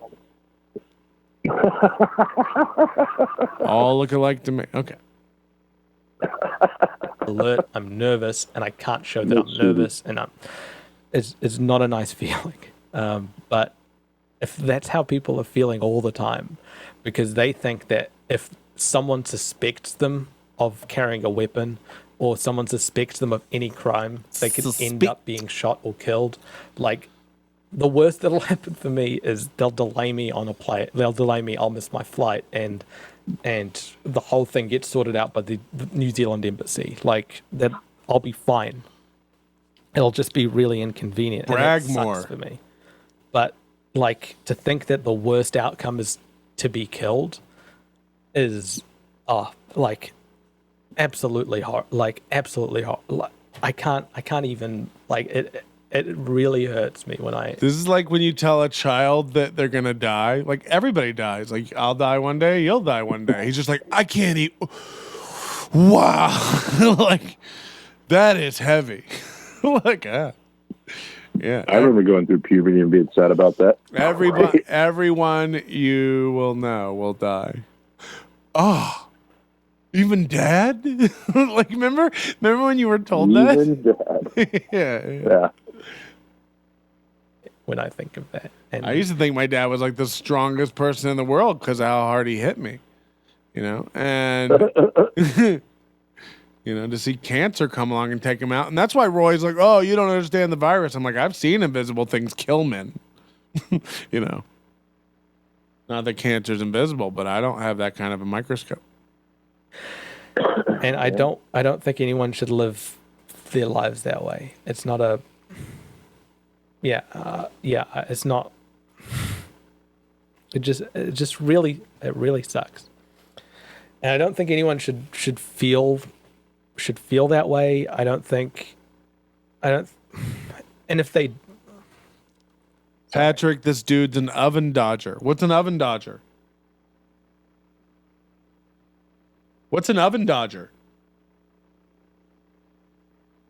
Curran? It's a reference from a Mel Gibson post that somebody posted in the Queen Squad. Oh, a Mel Brooks movie. Yesterday. Yeah, that's all that idiot's been talking about the whole time. Yeah, that's great. Sounds like an oven dodger. Patrick, this dude's an oven dodger. It's the worst. It's a trolling. I'm guessing you're white, Barney. Here come the waterworks. I'm sorry if that's wrong, but I'm just guessing, just because you don't seem to, you haven't felt the feeling that the first time I ever experienced racism, I was 11. It was 2 or 3 days after 9/11. That was horrible what happened. But we had at school, it was intermediate school. I was in I think it was third, you'd call it sixth grade, first year of intermediate school here. And we had a substitute teacher. And we had a thing where we had to bring in current events where we look at newspapers, we're kids, and we're bringing in these news items. Hold on. Yeah. Are you playing the music? Okay. I'm playing the music because I think the Forrest Gump music makes everything better. It's just this slow undertone of, And then when I was 6, my dad touched me out by the swing set. It makes. Yeah. I don't makes it all feel okay. I don't think I was in the group that brought one. But this substitute teacher, her name was Mrs. Thorne. One of the kids had brought in a news article and said that there were people from the Middle East donating blood to the victims of 9/11. And the first thing that blurted out from the substitute teacher's mouth was, well, we don't need any filthy blood if it's coming from over there. And that was... Jesus. She said that to a group Imagine of your 11-year-olds. teacher I was in that group. pretty much insinuating that your blood is filthy blood. And you're 11 and you're just like, oh.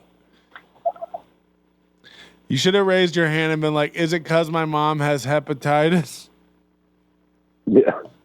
Because I was born with HIV? Oh, God. Yeah, that's rough. I can't imagine a teacher being like, well, we don't need dirty blood. And I don't know how, I don't know why, I don't know what racism was. I never felt it. All the kids around me were different, but we're all just different. But So what's crazy is black Americans will be like, well, you're privileged. I wish I could have made it to 11 without knowing what racism was.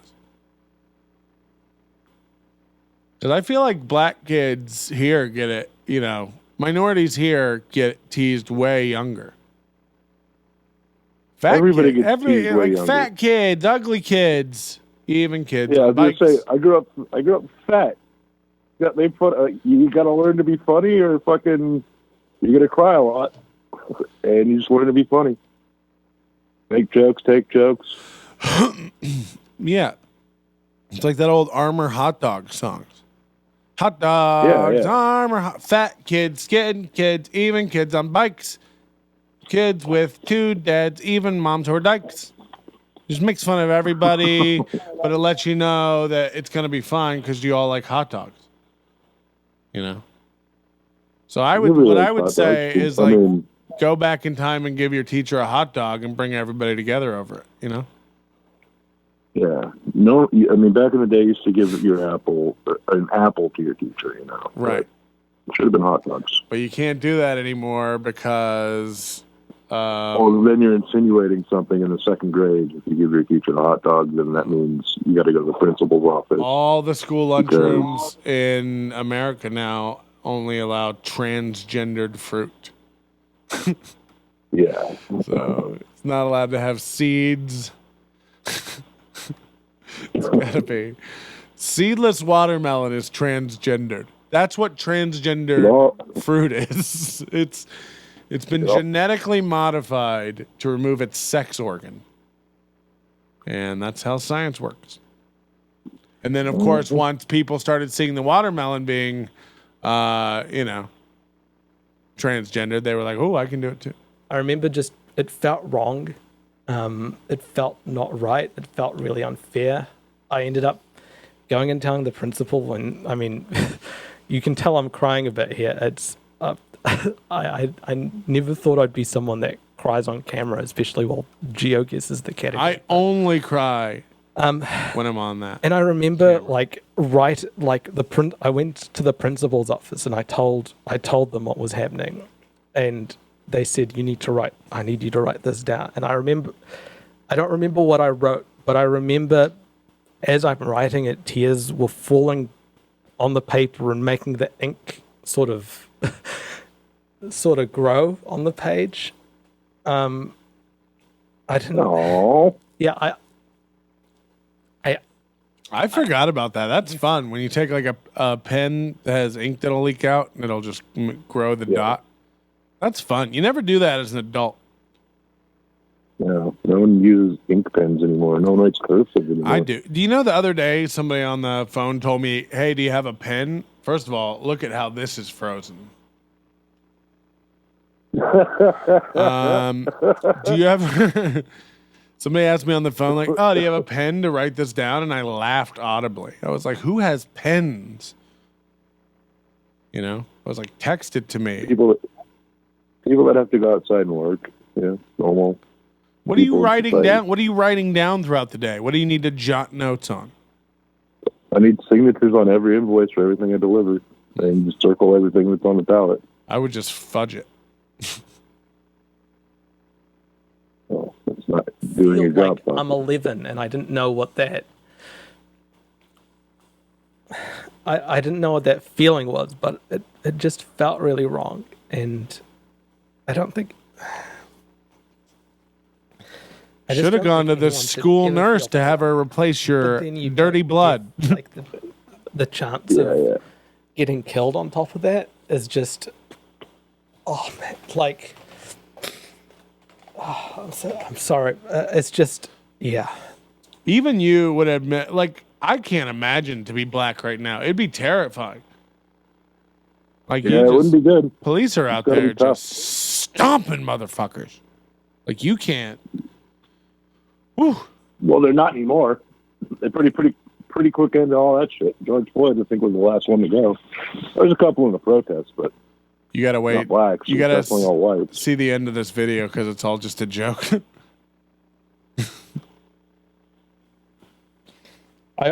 I wouldn't.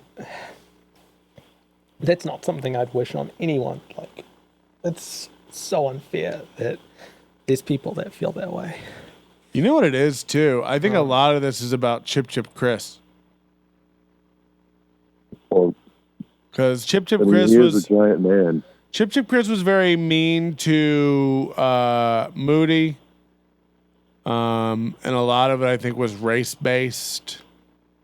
There was a lot of how you say angriness over, perceived superiority. Chris is Brit. Oh, so Chris you're is saying like Chip Chris is pretty racist. Chip Chris is a white English man. They've conquered half the world, and here you have pretty much Aladdin. Yeah. One step ahead of the bread line. Just trying to make it. One step ahead of the bread line. Yeah. Just trying to make it through. He just wants to go in the store and not be told to leave because of his fleas. Yeah. And he's bleeding. HIV is going to get and then everywhere. a woman teacher tells a young boy at 11 that he has dirty blood and he's filthy. It makes him cry and go to the principals. Who knows what he could have done with his life? He could have invented, something. Solar roads. Something to clean dirty blood. Yeah. He could have been great. Now he's just a doctor or something. The idea that people think blood has the idea that anything external is a signal for something internal is insane. Like you see people in I've seen homeless people in suits, just injecting drugs, sleeping on the street, and yelling at birds. Whereas if you saw this guy, you'd be like, he's in a suit. He must be a businessman. He must be smart. That's not an indication of what's inside. This man is an insane loon. So you're telling me you ran into the Proud Boys? Oh, do they all wear? They all have suits on and sleep in bird shit? Some have been known to. Because I know that guy. No, I just look, I feel bad for Moody. I don't know. You get the point. There's like a lot of this shit that also I'm on board with it. I kind of agree and get this. Like, there's no way I will ever fucking know that. Like, I get it. And people say that and it gets yelled about around. And you'll never know you're white. You'll never know. You'll never know. And it's like, where do we go from, okay, now what? You know what I mean? I'm still trying to help and be a decent person and a good guy, but you just telling me, well, you can't. You'll never know. You won't get it. It's like, well, I don't know what to do now. Yeah, Patrick, you'll never know. You've never been made fun of before about anything. No, people know better. But if you come if you come after my family, if you come after my family, we'll have a problem. Because Kathleen owns. I don't own guns, but she's violent. But yeah, that's Moody. Follow him on Twitch, Sad Moody. He always is doing stuff. We're really living up to the fucking name on this one. Are we not going to finish this thing? Oh, you want to finish it? I thought you'd had enough. We can finish it. Let's finish it. Let's get it over with so I don't have to watch it myself. Yeah. I mean, it's uncomfortable, but it's... I'm really glad, Barney, that you don't understand it, because it just means that you're so lucky that you don't get it. It's such a... I really wish I didn't understand it. I mean, there's so many times I grew up wishing that I was white so that I'd fit in with the people around me and I wouldn't be different. And I'm really proud of who I am, who my family is. I'm proud of it too. I take credit for Moody. I'm proud of time to be there. I'm taking Moody's credit too. He doesn't have it anymore. I took it. White privilege. It's really, oh man. It's, yeah. Yeah. I don't know where I was going with that, but it's, yeah. Basically, yeah, Black Lives Matter. I'll always say it, and I'll always support people. And I will say that I don't understand the argument about the black. There are people, and this is insane. There are people that still, when someone goes black, by the way, at this point, you're a basic cuck if you're out there going Black Lives Matter. Stop it. Yep. Like, it is not, like, no shit.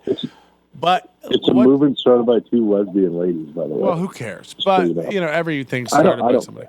But, like, if you're out there, like, for the first time going, like, hashtag Black Lives Matter, I'm on board. It's like, all right, you idiot. And then B, the people who still have the gall to pick up that bait and go, all lives matter, and then go, all lives matter. Yeah. Out of your mind. Like, you're so disconnected from the world. I can't even get on.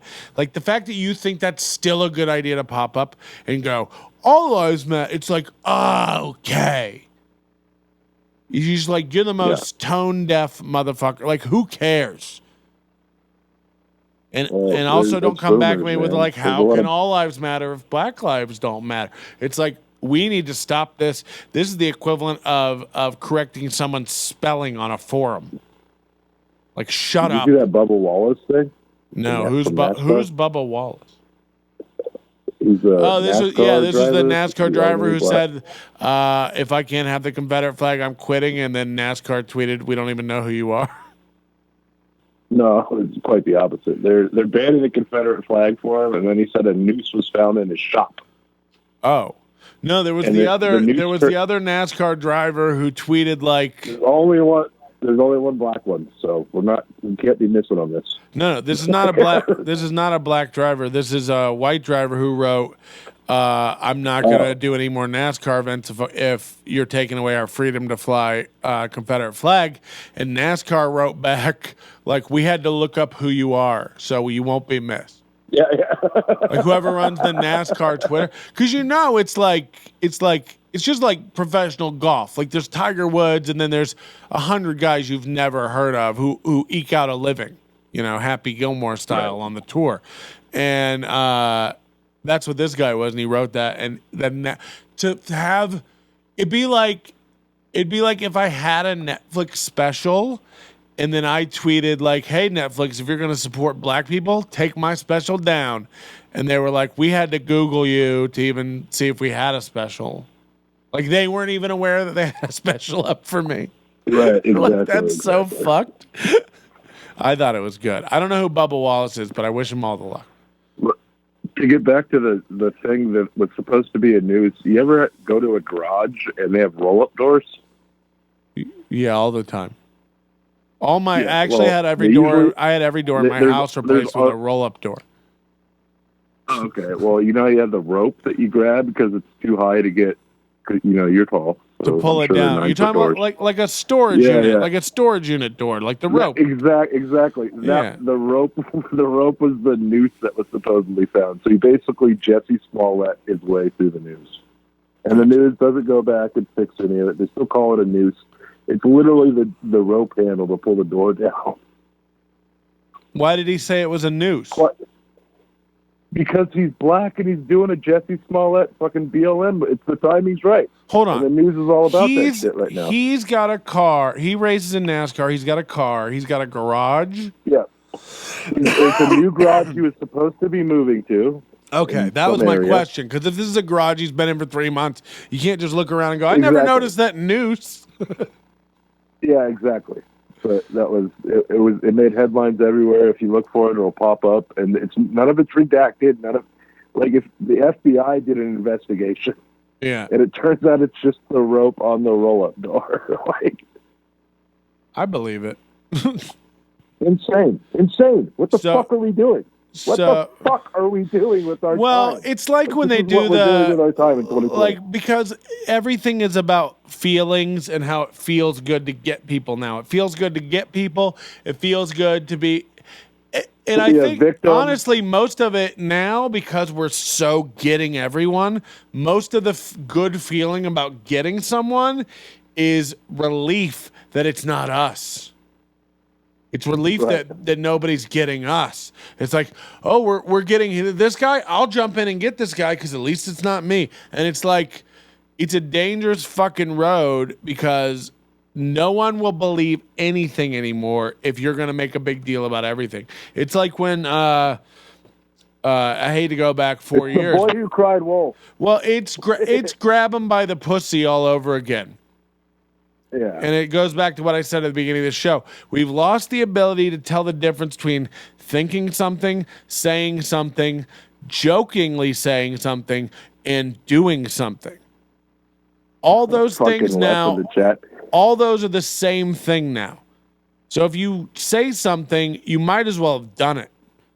Even if it was a joke, you might as well have done it. So if Trump, and I'm not saying it's right or it's correct, I'm not even getting into that argument, so I don't want to get email. But when you play a tape of Trump saying, they'll let you do anything, grab him by the pussy, whatever. The first stage is you going out and misquoting him. You going out and say, Trump says he grabs girls by the pussy. The quote is, they'll let you do anything, grab him by the pussy. So now you've said, he says he grabs girls by the pussy. That's not what he said.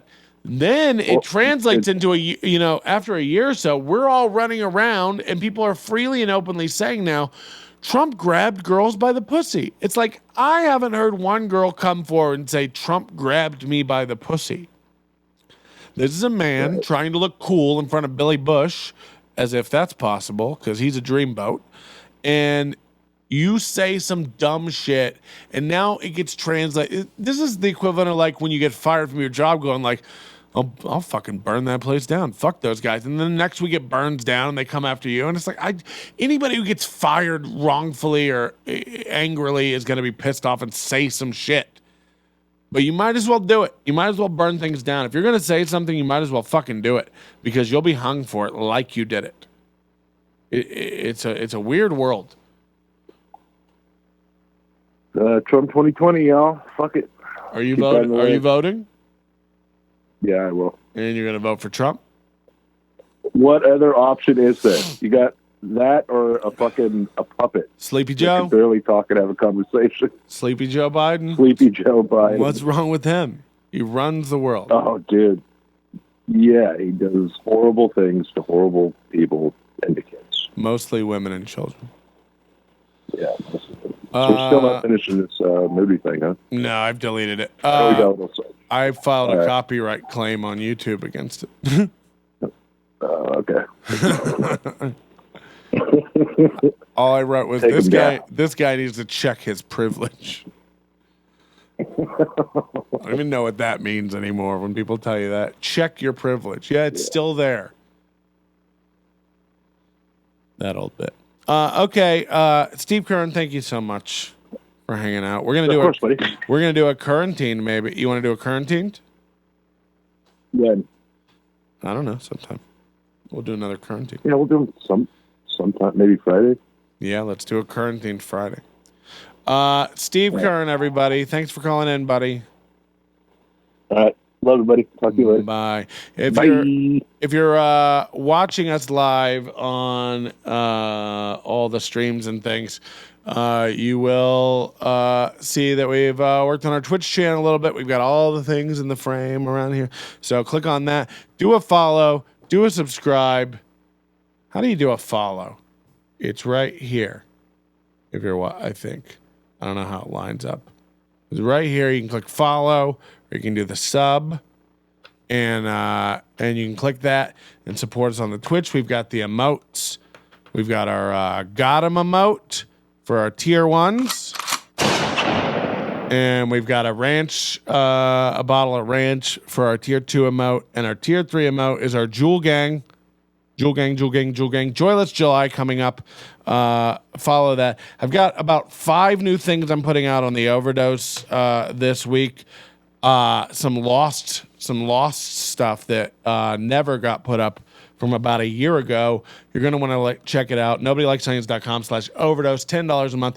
It's how you support the show. And it's really the only thing I care about. Subscribe on Twitch or don't. That's for you. Stop the ads and all that stuff. But support us through the Overdose.